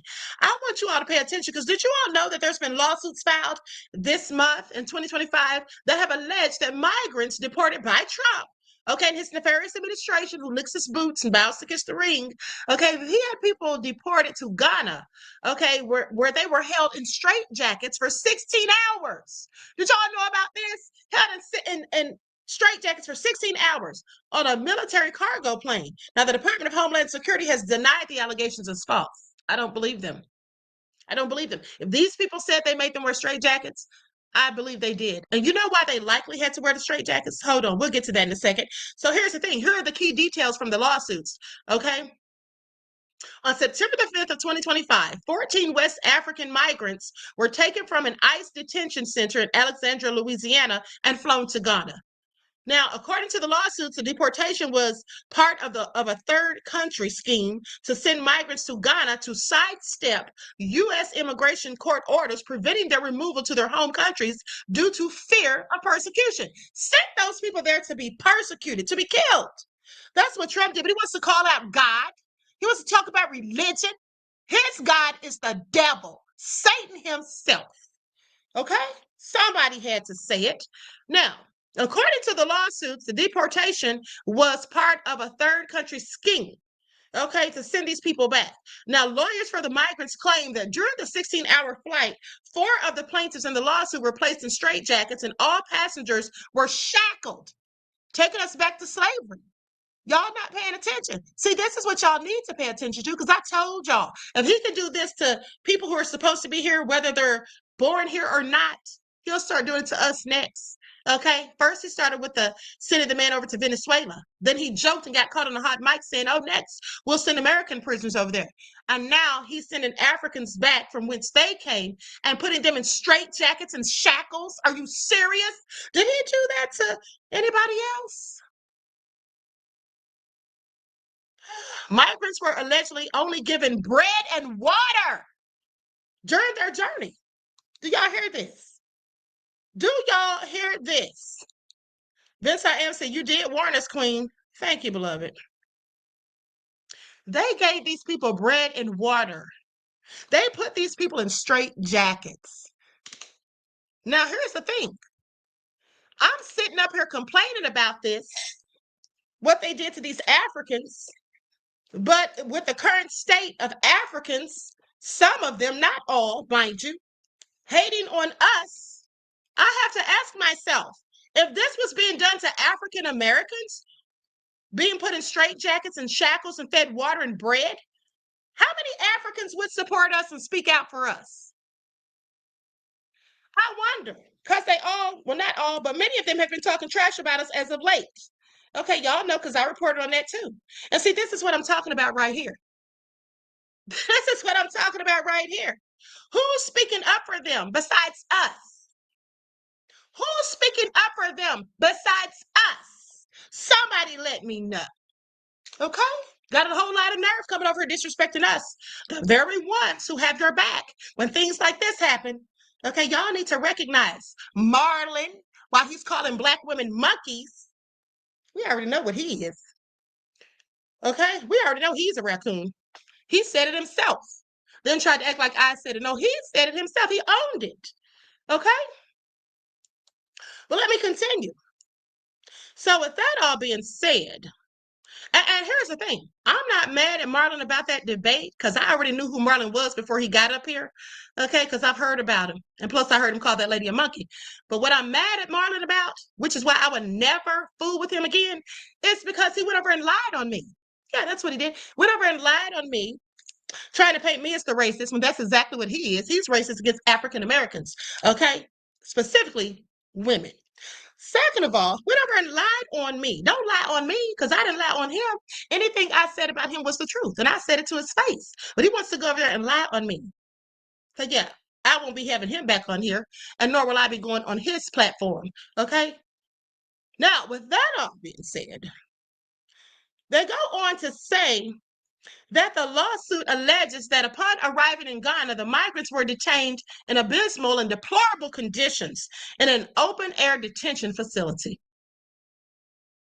In a statement to Newsweek, a DHS assistant secretary called the allegations false and part of a smear campaign. This is always the lies they tell. But you'll have some people like Marlon say that Trump and his entire administration isn't racist. These people will stand up and fight for them tooth and nail. Let me tell you all something, beloveds. Let me tell you all something. Right now, there's going to be a divide. Okay, there's going to be a separation of the wheat from the tares. All right, I just want y'all to get ready for it. Because in these days that are coming ahead, beloveds, I know that we are supposed to be unified, as we should. But who we're not going to unify with are raccoons, because they're not to be trusted. Raccoons serve us no purpose. They don't work with us. They work against us. They work at the behest of wanting supremacy. So if you want to make it through these trials and tribulations that are coming, in the days ahead. You might want to get with like-minded people and not people who think that people who look like you are monkeys. That's all I'm saying. Okay? That's what you might want to do. Now let me continue. So the alleged use of Ghana as a transit hub is a part of the Trump administration's broader immigration enforcement policies, which have faced widespread criticism from human rights groups and lawyers. This is a damn shame. They treated those people like that. Human beings. They put them in straitjackets and shackles and fed them bread and water. And y'all think they're not trying to take us back to Jim Crow? Is that what some of y'all think? Because y'all are in for a rude awakening. All right? Y'all in for a rude awakening. Please pay attention. And here's another thing, too. Let me bring this up. And I promise after today, I will never speak Marlon's name again. But here's another thing I thought about after that debate. You know, Marlon sat there and whined and cried and got mad and left because someone in the chat called him a tether. But he can call Black people monkeys. And then he wants to get all sensitive like a little girl when somebody says something to him that he doesn't like. I find that interesting. But also, when I asked him if there was such a thing as white privilege, and he said no, and then I explained to him why I felt it was, he said that he needed 5 million explanations from 5 million different people, at least, because there's about 42 million Black folk here in this country. But you know what I find interesting about that? When Marlon told me that there was no white privilege, and he gave me his example, he only gave me one. He only gave me one example, and that was himself, saying that he got a job as supervisor when he only had a GED. Isn't that what he said? He only gave me one example, but he wanted me to give him 5 million examples. Y'all see that? Tell me you're losing the debate without telling me you're losing the debate. Okay? Then talking about, I didn't know we were going to be showing clips. So it's not my fault you brought a knife to a gunfight. Make it all make sense. Anyway, nonsensical. Nonsensical. Absolutely. Now, with that all being said, let's go to what Stephen Miller had to say. Okay? Because it was very divisive. It was very divisive. Troy said that wasn't a debate. Okay? Okay? You can scarcely call it that. All right? You can scarcely call it that. Now, here we go. Hold on. Let me pull this up here. Stephen Miller. We're going to hear what he had to say, and then I want to show you all how stupid your president really is. Okay? Please pay attention.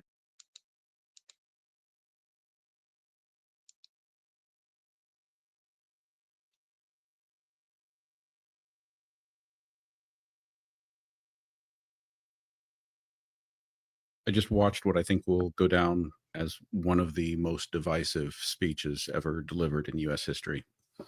And I want to share a few pieces with you and ask some questions about this. We are the storm, and our enemies cannot comprehend our strength. So he begins with that. We are the storm, and I'm not sure he's been clear yet about describing who we is, but you'll note that he kind of gets to that a little bit later in here. I want you all to pay attention because what they were doing was giving dog whistles. This was a battle cry, as far as I'm concerned. They're trying to start something. They keep using the word they. Who the hell is they? The only shooter was Tyler Robinson last I checked, and he's already in custody. So who are these enemies they keep speaking of? Let's keep listening. Determination, our resolve, our passion, our lineage and our legacy. There it is. Our lineage and our legacy. Now, I want you to listen to this.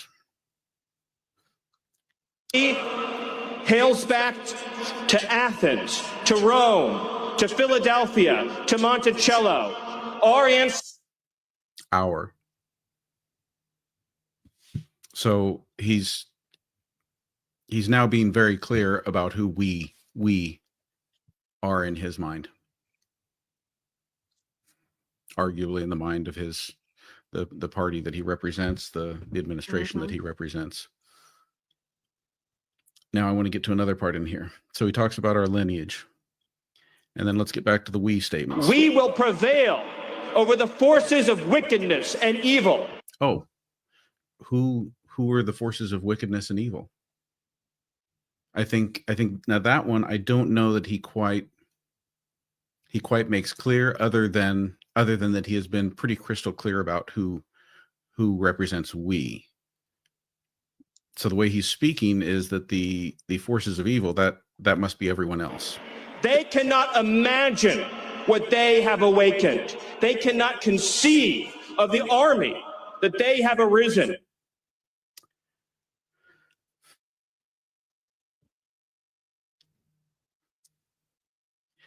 Okay, now this is the part where he talks about those trying to foment hatred against us.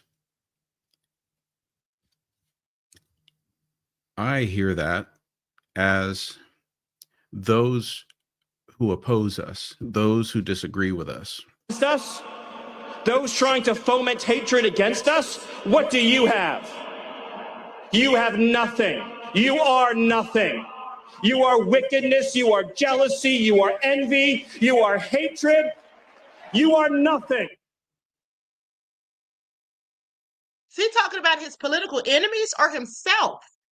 Because it sounds like he's talking about himself. And who would be jealous of him? Have you seen him lately? Has he looked in the mirror? Jealous of what? A racist, wanton supremacist? Yeah, I don't think so, buddy. Try again. You have nothing, you are nothing. You are wickedness, you are envy, you are jealousy, you are hatred, you are nothing. So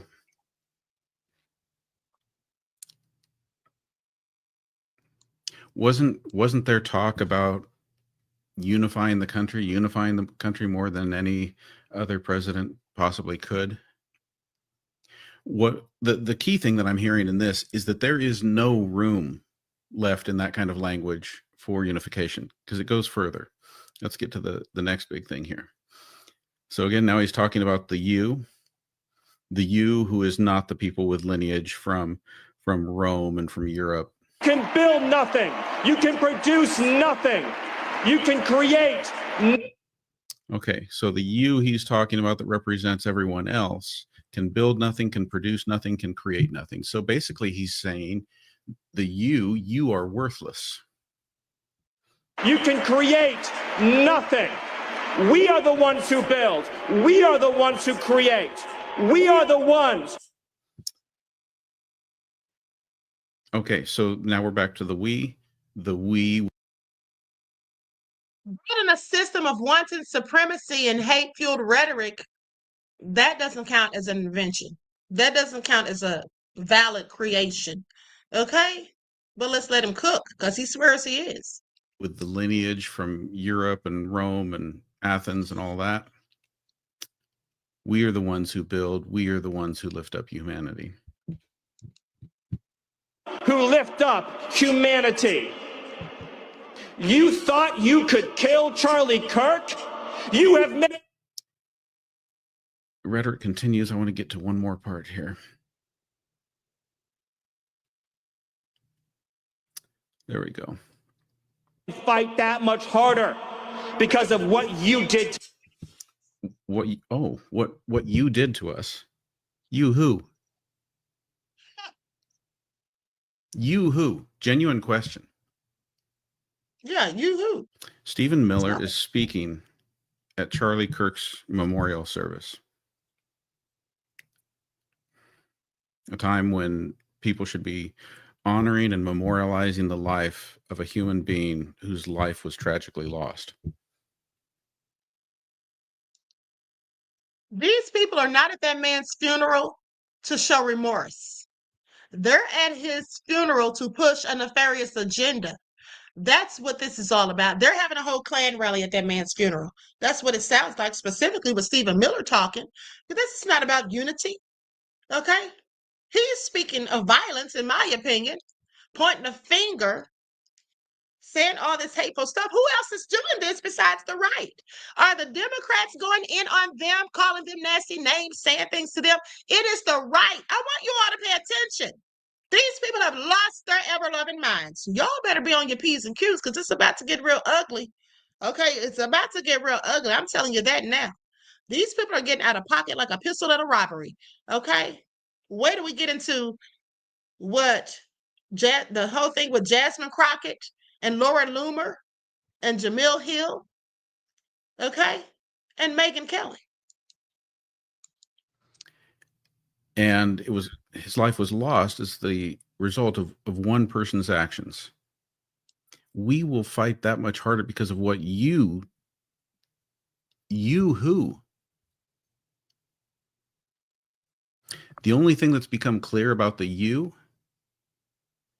is the you is not the we that he described with the lineage from Europe. To us, you have no idea the dragon you have awakened. You have no idea the dragon you have awakened. And just the last line here I wanted to cover. To our enemies, you have nothing to give, you have nothing to offer, you have nothing to share. Okay, now, First of all, who's offering or sharing anything with their enemies? Who's offering or sharing anything with their enemies? Are y'all listening to the foolishness? Okay. XX Frank Nitty said, why is he not talking about Kirk? Shaking my head. Grifters. That's exactly what they are. Grifters. This is nothing but a political grift.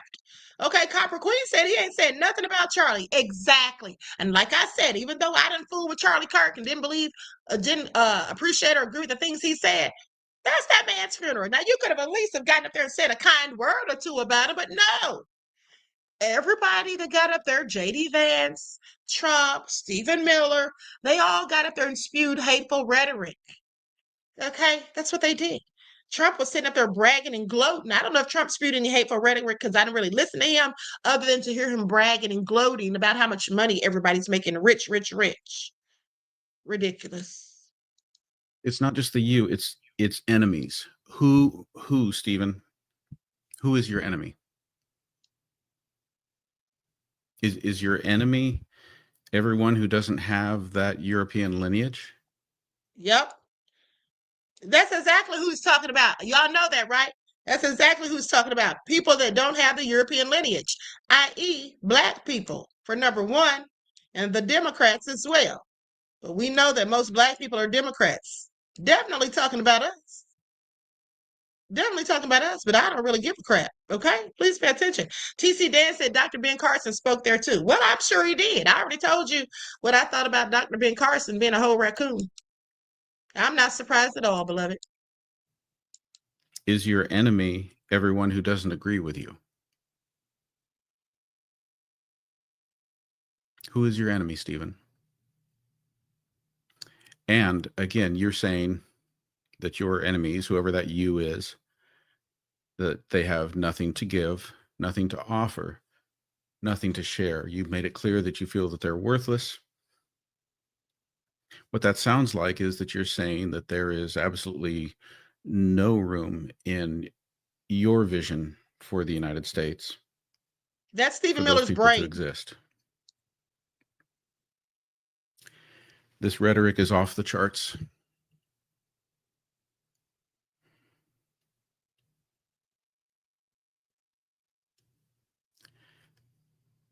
I'm going to just let it stand at that. Make your own call. Let me know what you think. I just want to add one final thought, that this rhetoric, this speech cannot be left to only stand out there in the friendly circles that it was delivered in. This needs to be shared broadly, widely. Everyone needs to see this. Because I'm certain that for many, they didn't think of their movement or this movement as being something that can be characterized with such vile, divisive rhetoric. But this is it. This is what the movement represents. Exactly. It represents hatred. That's what it represents. Hatred. Okay. They're the ones being divisive and have the nerve to complain. But hold on, because let's get into it. Your president is so obtuse. Your president, Trump, is so obtuse. This man does not even know. He doesn't even know the difference between political asylum, seeking asylum, or a mental asylum. And I'm not joking. I'm being very serious. And I have to ask myself, is this why they put those people in straight jackets and shackles and fed them bread and water? Because Trump's silly arse doesn't know what seeking asylum is. He thinks it's the same as somebody going to a mental institution. Is that why he put them in straight jackets? Because he thinks they're crazy? I just have several questions, because Trump's a whole idiot. Okay, he's a whole idiot, and that's just the facts. Saying this in April of 2025, but the president still seems to be confused between an insane asylum and political asylum. I know it's, how is this reality?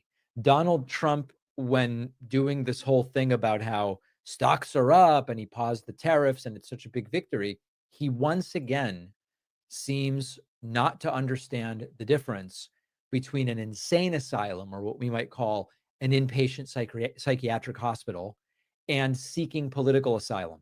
Take a listen to Many this. of them were murderers and drug lords and thieves and people from prisons from all over the world.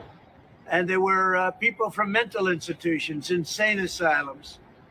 They were taking their mentally insane and they were dumping them into our country. And I'll tell you, Tom Homan and Kristi Noem are doing a fantastic job in removing them. And now the courts, the Supreme Court just gave us numerous good rulings where we have to be able to get them out. You had other judges trying to take over the system. And think of it, they take over. They want these people coming back. Tren de Aragua from Venezuela. Aragua. The Venezuela jails that cut off the fingers of a man in Colorado. They cut off his fingers because he called the police looking for help. They said, "Did you call the police?" He said, "Yes, I did." "Put your hand down," and they cut off the fingers. This is what they want to bring these people back. No.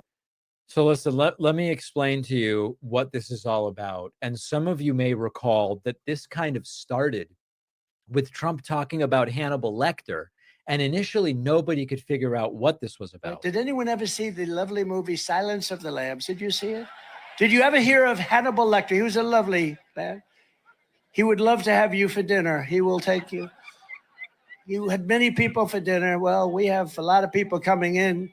They always say, "Oh, that's terrible," that Trump would say. "He is rambling about Hannibal Lecter." No, I'm not rambling. We are allowing people from insane asylums and mental institutions into our country by the tens of thousands. So this was confusing from the get-go. My best assessment, which now I hear a lot of people agreeing with, is that Trump's confused when he hears people are seeking asylum. He thinks it has to do with a so-called mental asylum. He really I believe does. Trump doesn't understand that when people come to the border seeking asylum, they're not coming from a psychiatric hospital. I don't think Trump understands that. Yeah, he doesn't understand that. Okay, he's definitely confused, but he's always talking about the intelligence of someone else as if they have none. But Trump, you do. You don't even know the difference between political asylum and a mental asylum. Isn't that sad and pathetic? Vince, I am from the UK, says, "Queen, when are you going on your stand-up tour international? Let me know, as I'll be first in line to get tickets. You are too hilarious." Thank you, beloved. I appreciate you. I appreciate you. I should go on tour, shouldn't I? Maybe one of these good old days I will, beloved. Okay? Maybe I will. Now, and I'll do my Trump impersonation. Ha! Okay, so now let's talk about this, because, honey, when I tell you the Karens are going in on Black women, and it's absolutely nefarious. Megyn Kelly isn't ready for Jemele Hill's response to calling her ugly. Emmy Award-winning journalist Jemele Hill is defending herself after Megyn Kelly took a jab at her looks online. Do y'all hear that? Megyn Kelly doesn't know she looks like Mr. Ed? Interesting. But let's continue. Megyn Kelly going after successful Black women online is nothing new. Meghan Markle, Naomi Osaka, and even Beyonce are among her past targets. Now, Emmy award-winning journalist Jemele Hill is the latest. But the former ESPN personality is not letting Kelly get the last word. I mean, she has a lot of nerve. Kelly fired the first shot when she played a clip on her show of Hill talking about the angry discourse that has come from the right criticizing Democrats since Charlie Kirk's killing. Where's the lie? But rather than focusing on Hill's words, Kelly chose to hurl insults at her that were focused on her looks. Okay, Jemele Hill looks 10 times better than Megyn Kelly. That's a fact. Now, with that all being said, here's what people do. When people cannot debunk you or they don't want to address what you've said, they start hurling insults. That's what they do. So that's why she did it. She says, first of all, a coat of mascara would be your friend. You need a little work and you should have them back off the camera a little bit because you're not attractive enough to have that extreme close-up. Push away your laptop, okay, Jemele, and add a filter or two. Ooh, honey, I think she thought she was cooking, didn't she? Hill wasted no time clapping back at Kelly in a September 16th live stream after giving her an extreme close-up, of course. In the video, Hill said that when she has an disagreement with another woman in the public eye, she makes a point of not criticizing their looks because she is aware of the double standard placed on women who are judged more by how they look than their job performance. She said, generally, when I attack someone for their words, their ideas, especially dealing with women on TV, never say ish about their looks. And the reason I don't say anything about their looks is because this is something that women in television often have to deal with. Okay? She continued to defend herself, saying that while she has no shade for people who wear makeup, she's someone who has no problem presenting herself without coats of foundation and eyeliner. She says, I'm proud to come on live and present myself as I am in my natural state, but I'm not ashamed of what I look like. Your advice to me is to get some mascara. My advice to you is to get a personality and a persona that doesn't look like you look like a racist and a bigot and trash. Nay. Shots fired. Shots fired. Y'all heard that? Y'all heard that? Goodness, Reddit Bo said Kelly looks like a horseback mountain. Okay? Clearly. So y'all heard that? You tell her, Jemele. Okay? I absolutely agree. She went on to say, to call Kelly out for racist comments that she's made in the past, including the idea that Santa Claus can only be white and that blackface is acceptable. She ended her read with a few words of warning from the former Fox News personality, telling her to keep the personal insults out of the conversation. You know why she spewed those hateful comments? Because first of all, she didn't want to discuss what Jemele was talking about, but also she is intimidated, okay? She's intimidating at the end of the day, and she's a whole hater. Because let me tell you something. Some people will say that you're hating on them when you simply criticize them. Now, if you're criticizing them, that's one thing. But when you start going in on their looks, and that's a whole nother. That just lets everybody know you're a hater, Megyn Kelly. Okay, looking like Mr. Ed, but you want to talk about this woman? Please miss us all with it. I'm sure everyone would agree. Okay, at least on this channel. So she says, me and you ain't the same, girl. You may not like my opinions. Okay, I get called names all the time. But what you not gonna do is call me ugly. Okay? This face card ain't never been declined. Okay? Who gonna check her, boo? Who gonna check her? That's what I want to know from Kelly. Okay, Megyn Kelly. That's what I want to know. Who's gonna check her? See, Megyn has to wear makeup because if not, she'd look like a whole man. It's true. Now let's go to Jasmine Crockett because, Laura Loomer called her a ghetto black bitch. That's what she said. I know. Shocking it is. Now, I'm not surprised she said it.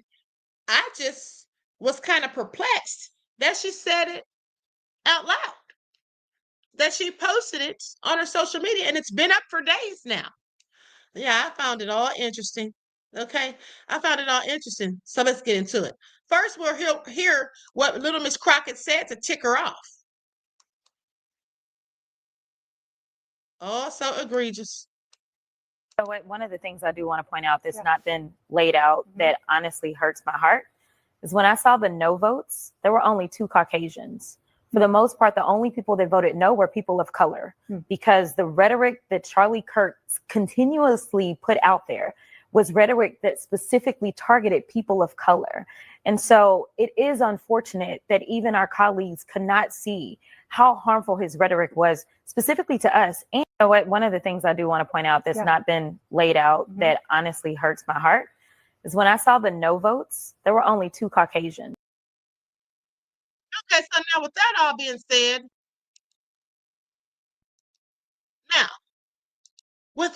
said, let's go. Oh, I didn't mean to put that back on the screen. Let's go to what Little Miss Laura Loomer had to say. Hold on just a second while I share my screen. This woman is something else. She is something else.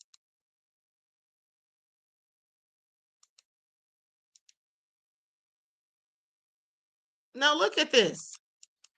Here's what she says. Please pay attention. She says, "It hurts my heart that we have ghetto black bitches who hate America serving in Congress." Now, here's the thing. The interesting thing for me about racist people, and this is why I don't like racist people. I don't care where you're from, what you look like. If you're racist, I don't like you. I don't like you. Okay? I don't like you. But I find it all interesting because she's putting words in Little Miss Crockett's mouth. It just hurts my heart that we have ghetto black bitches who hate America serving in Congress. First of all, Jasmine never said she hated America. She talked about the racist rhetoric and the divisiveness and the hate speech that they all spew over there on the right.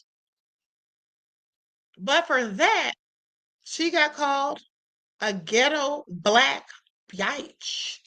And nobody has said anything about it. Okay?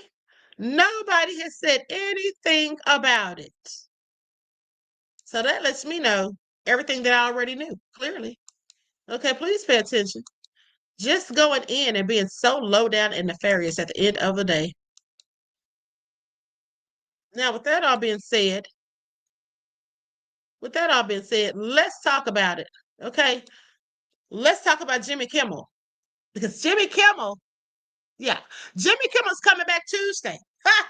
That boycott sure didn't last long. I think they're getting the message, beloveds. Okay, I think they're finally getting the message. All right, they're finally getting the message. So let's talk about it. Jimmy Kimmel Live to return to the air Tuesday after suspension for Charlie Kirk comments, according to ABC. The network's decision to suspend the show last week prompted a strong backlash. Now, ABC will be putting Jimmy Kimmel Live back on air Tuesday, less than a week after the show was abruptly suspended over comments made by its host. Ooh, I bet Trump is so mad. He's going to cry in the car. Trust and believe.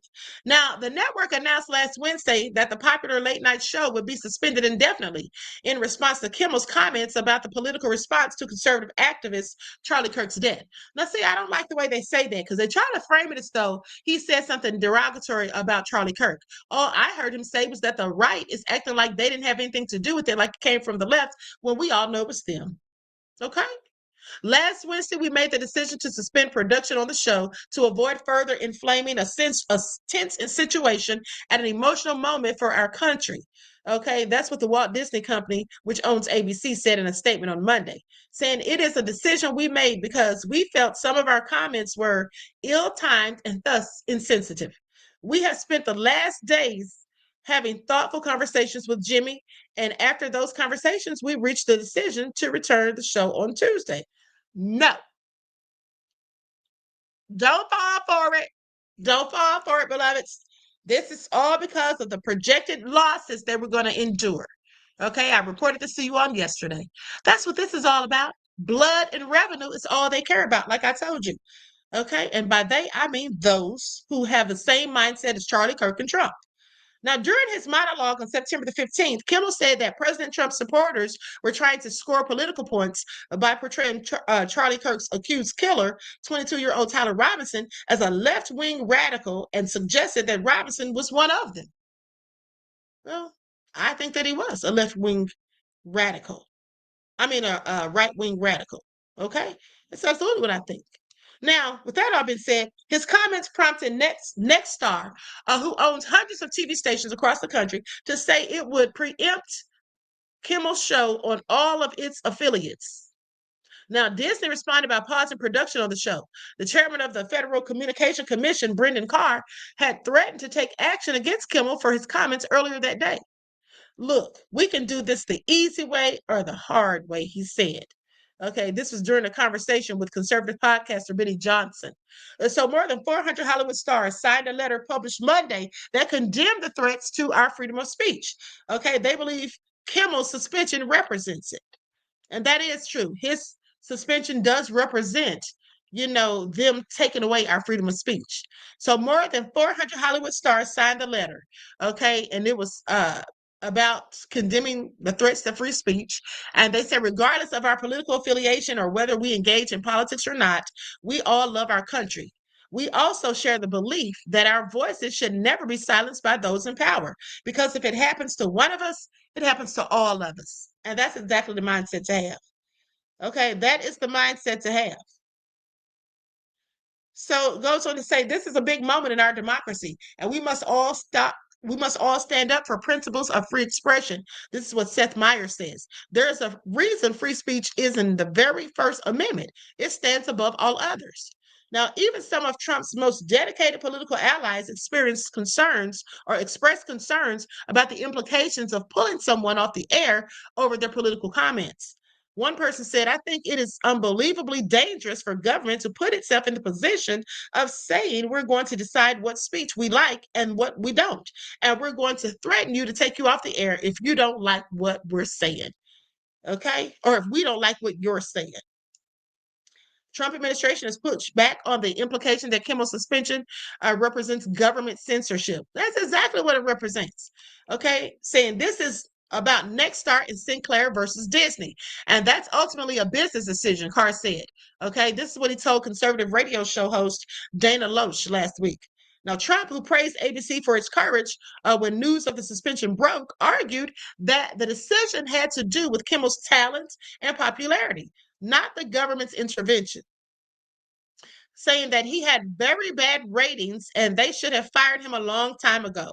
Okay, referring to the suspension during a trip in the United Kingdom last week. So, you can call it free speech or not. He was fired for lack of talent. Trump, do you have talents? ABC's decision to end Kimmel's suspension does not necessarily mean the show will be available in all markets. Okay, Sinclair Inc., the largest owner of ABC affiliates in the country, announced that it will not be airing the show on any of its 185 stations. Wow. So discussions with ABC are ongoing as we evaluate the show's potential return. Okay, this is what the company wrote in a statement. Nexstar had not said whether it would follow Sinclair's lead as of Tuesday night. Disney and ABC caving and allowing Kimmel back on the air is not surprising, but it's their mistake to make. Okay, this is what Andrew Colvin said, a spokesman for Turning Point USA. Nexstar and Sinclair do not have to make the same choice. Anna Gomez, the lone Democrat on the FCC's Leadership Commission, made the case that the battle over freedom of expression isn't over, regardless of what happens with Kimmel's show. So it will continue to help us as citizens to push back against his administration's growing campaign of censorship and control. That's what she said in the statement. So that's all very interesting. Okay, so now I'm going to go to some of these videos. I have a few videos I want you all to look over. Likes up, everyone, please like and share.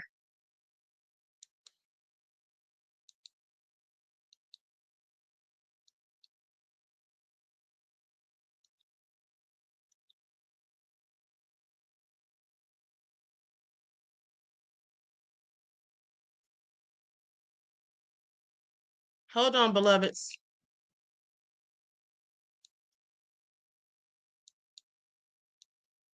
Trying to pull this up. Okay, now, with that all being said, Special K said he has a bone spur. Trump, that is. That's his excuse for not going in the service or playing any sports as a child. Trump likely doesn't have a bone spur. That was probably, to be honest, just him lying to get out of it. Okay, that's probably what that was. All right, that's probably exactly what that was. Now let's go to, you see here. Let's go to this TikTok, and then we're going to be out of here in a moment, beloveds. I promise. Okay, I promise we're going to be out here in just a flash. What you're looking at here is an example of the Trump administration recreating the transatlantic slave trade in 2025. They handcuffed and shackled about 17 Africans. Some of them they put in straitjackets. Why did they put them in straitjackets? Because they dared to ask for lawyers. So they put them in straitjackets because they were resistant getting on planes, denying their due process rights, asked for their lawyers, and then dumped them in another African nation. They had left those nations, Nigeria, in the Gambia. They filed a lawsuit, came to the United States fleeing persecution, seeking asylum, because the United States laws allows people fleeing persecution other places to come and seek refuge here once you make your claim. That's part of our immigration laws. They follow our immigration laws. They set claim. The Trump administration put them in planes, shackled them, sent them to Africa, and one of them was sent to the Gambia, where he's being persecuted right now. Tell me they're not all going to hell. JJ Legal, share this story. What? Say what now? Did she say he's being persecuted right now? Do you all hear this? This is absolutely egregious. Okay, this is absolutely egregious. Low down, dirty devils. Send these people to die. But you want us to feel sorry about Charlie Kirk Trump? Please miss me with all of it. I feel sorry for the man that's being persecuted for daring to want to live in America so he could possibly have a better life. Dirty devil. Ooh, honey, when I tell you, and guess what? The Supreme Court looks like they're about to give Trump even more unchecked power. Supreme Court will weigh expanding Trump's power to shape agencies by overturning 90-year-old ruling. Y'all hear that? This is the Supreme Court. Trump's appointees. So they said Monday it will consider expanding President Donald Trump's power to shape independent agencies by overturning a nearly century-old decision limiting when presidents can fire board members. In a 6-3 decision, the High Court also allowed the Republican president to carry out the firing of Rebecca Slaughter, who's a Democratic member of the Federal Trade Commission, while the case plays out. It's the latest high-profile firing that court has allowed in recent months, signaling the conservative majority could be poised to overturn or narrow a 1935 Supreme Court decision that found commissioners can only be removed for misconduct or neglect of duty. Now, the majority has previously indicated that the president likely has the power to remove board members as well. Okay, and he can do it at will, with some exceptions, because those agencies exercise executive power now. Now, they have suggested the Federal Reserve might be different, however, a prospect expected to be tested by the case of fired federal governor Lisa Cook. Now, Justice Elena Kagan, joined by Sonia Sotomayor and Ketanji Brown Jackson, dissented from the decision allowing Slaughter's firing.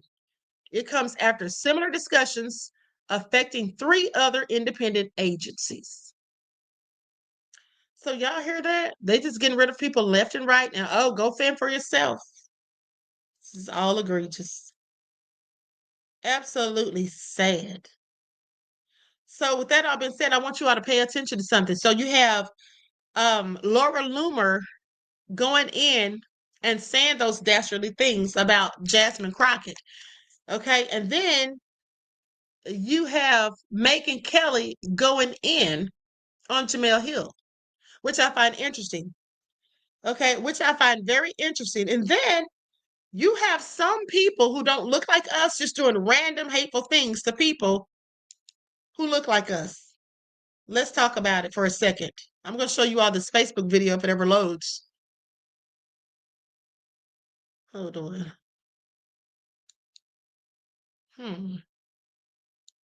Okay, that's not it clearly. All right, so I'm just going to bypass that. I'll have to find it later. But the bottom line is they want to give Trump more power, and we've already seen how disastrous that can be. So it is what it is. We're going to see how all of this plays out. But just for the women in the chat, I want to play something for you so we can end this on a good note. Okay? Because Megyn Kelly, Laura Loomer, they're just haters and they're quite frankly envious and jealous. That's what that is. They're mad because Jasmine Crockett, okay, and Jamel Hill look better than them. All right? And they absolutely are much more decent people than they ever could be. So now I'm going to play this video, a portion of it, and then we're out of here. Let me put an overlay on here so I don't get into trouble. And I love all women. I respect all women, but that's what I'm used to. That's my familiarity. That's my comfort zone. That's who's protected me. That's who's built me up. Speak on it, brother. That's been my expansion. That's been like what I love about black women, everything. The patience of a black woman, the legs, the thighs. You give them hatred and they will still smitten that thing with love. And they will check you, keep it real, tell you when you up. I really love that black woman right there. The softness, the hardness, the mindset that they have. The closest thing to God, honestly. How shea butter and cocoa butter just emanate off of them. My future wife is definitely gonna be a black woman. Without black women, we do nothing. Black women are the source of all things that are great. Black women represent love to me. Help me, black woman. Did I say the lips? I love how powerful black women are. Oh my God, have you looked into a black woman's eyes when she says, I love you? That'll change your life. Black woman, no one like you. The black women come in every shade, every color, every size. I love them all. Out of all the races, which one has the best women to marry? Black, of course. Why would you say black though? Because I don't know no other. Is black women, are they the best race to marry for a black man or for any race? Any race. We can get along with anybody. Black women can make anybody happy, so they can marry anybody. Okay. Do you know why they have the lowest marriage rates out of any race, though? Maybe the woman is in the process of reinventing herself, and she's establishing new standards. Do you prefer your black women to wear their hair natural or to put on like the wigs and lace fronts and weaves and stuff like that? I would say natural. Personally, I like a confident woman and just her natural being. I appreciate that. I had a lot of white women try to talk to me, but no, I'm not giving no white woman a fucking chance. Like, that's crazy as fuck. I'm only for black women and that's it. You know what I'm saying? Like, I'm never going to give a white woman a chance. I'm never going to give no other woman that is not an African-American woman or an African woman a chance. You know what I'm saying? And I mean, and that's I stand on that. I'm not changing that. I don't get it. I don't get it. Like, what do y'all find so appealing about white women? About other women that you have to go get them. You have to be with them. You have.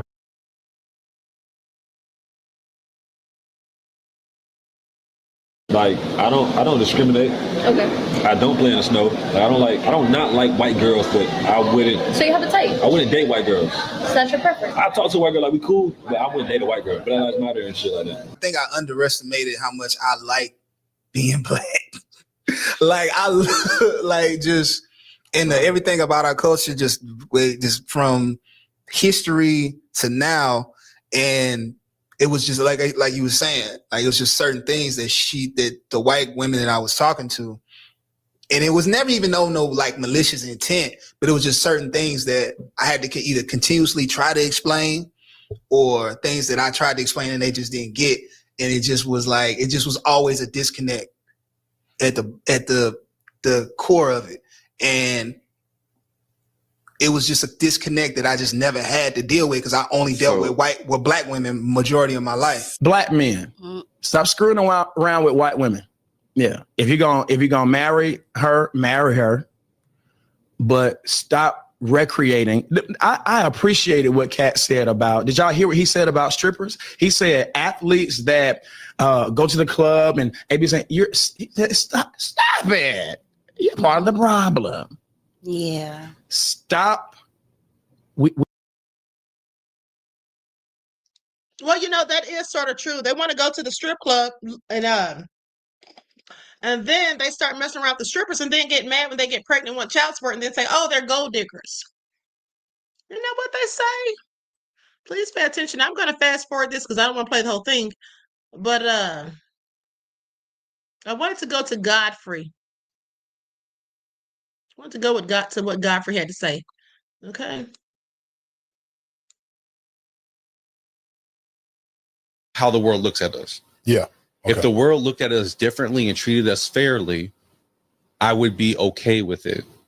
But until the world wants to see us as equal people and not treat us like we're misfits, then we need to stand with each other and build with each other. The best time in Black American history is when the Black family was together. Keep your motherfucking mouth shut. And I'm talking to all.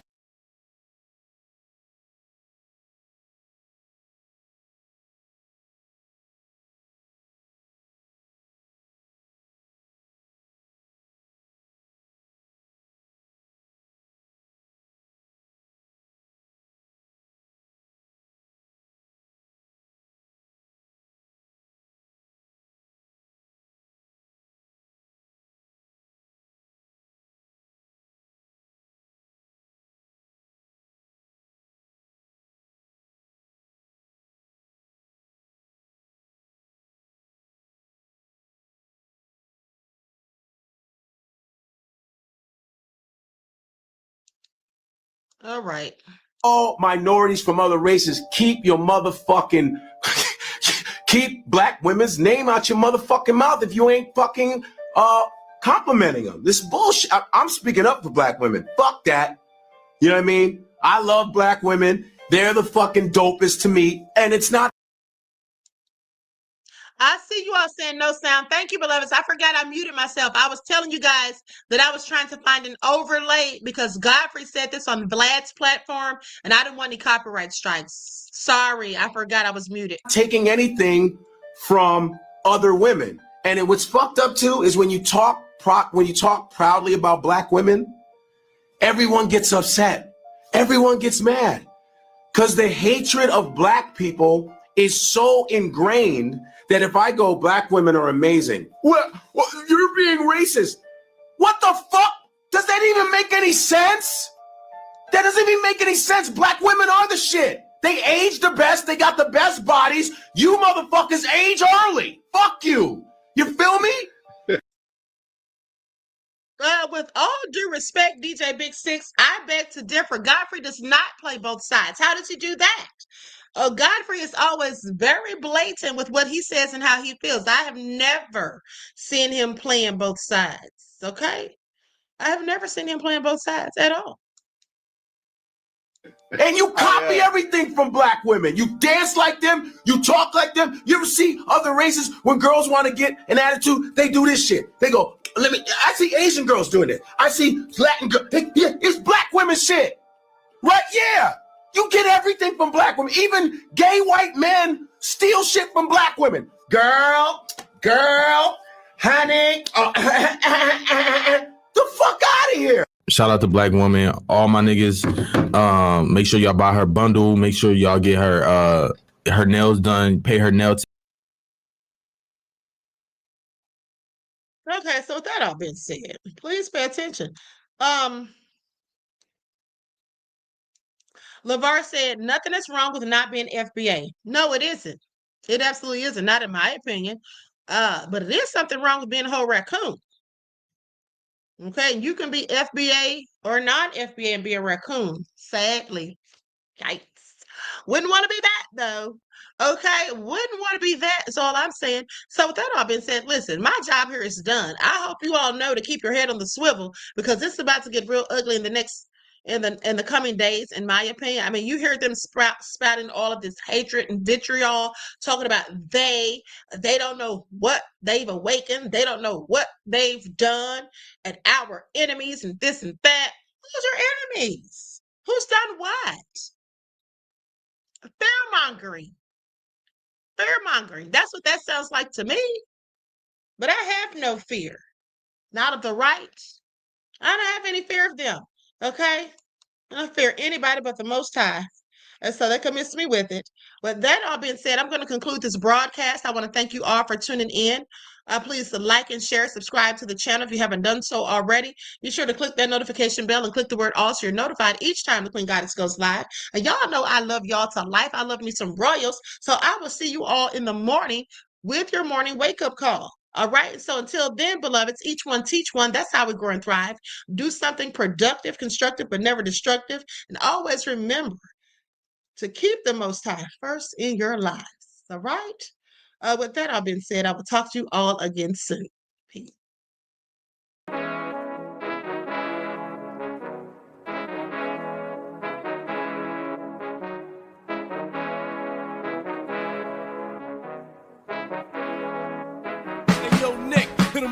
Gold all in my skin, God all in my blood.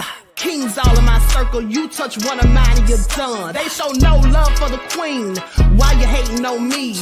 Is it cause I'm free and I got Malcolm X in my jeans? I got dreams like King Luther, shed blood like Kunta. You ain't helping my people, I ain't got nothing to say to ya. I want all the smoke like hookah. Talking reparations, America won't be great until they give us compensation. I'm like, I'm the hottest right now. See a bunch of lames out here trying to jock on my style. They be doing too much. I'm the queen, it's too easy. It's like they all at Popeyes, how they be talking so greasy. I just sit back and laugh while these haters get madder. So nefarious how they don't want my pockets with cheddar. I tell them they can do better. These snakes in the grass can leave a bite on your ass, cause y'all be trusting too fast. I got my foot on the gas, other one on they necks. Dropping receipts on haters, you better show some respect. I'm never facing regrets, we only facing the threats. Running through every challenge like a relay, break no sweat.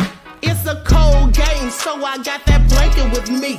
Now that my people awaken, ain't no going to sleep. I do not play by my piece, this time I'm playing for keeps. You talking slick, but when I see you like them ends, we gon' meet. And I got gold all in my skin, God all in my blood. Kings all in my circle, you touch one of mine and you done. They show no love for the queen, why they hating on me? Is it cause I'm free and I got Malcolm X in my jeans and I got gold all in my skin, God all in my blood. Kings all in my circle, you touch one of mine and you done. They show no love for the queen, why they hating on me? Is it cause I'm free and I got Malcolm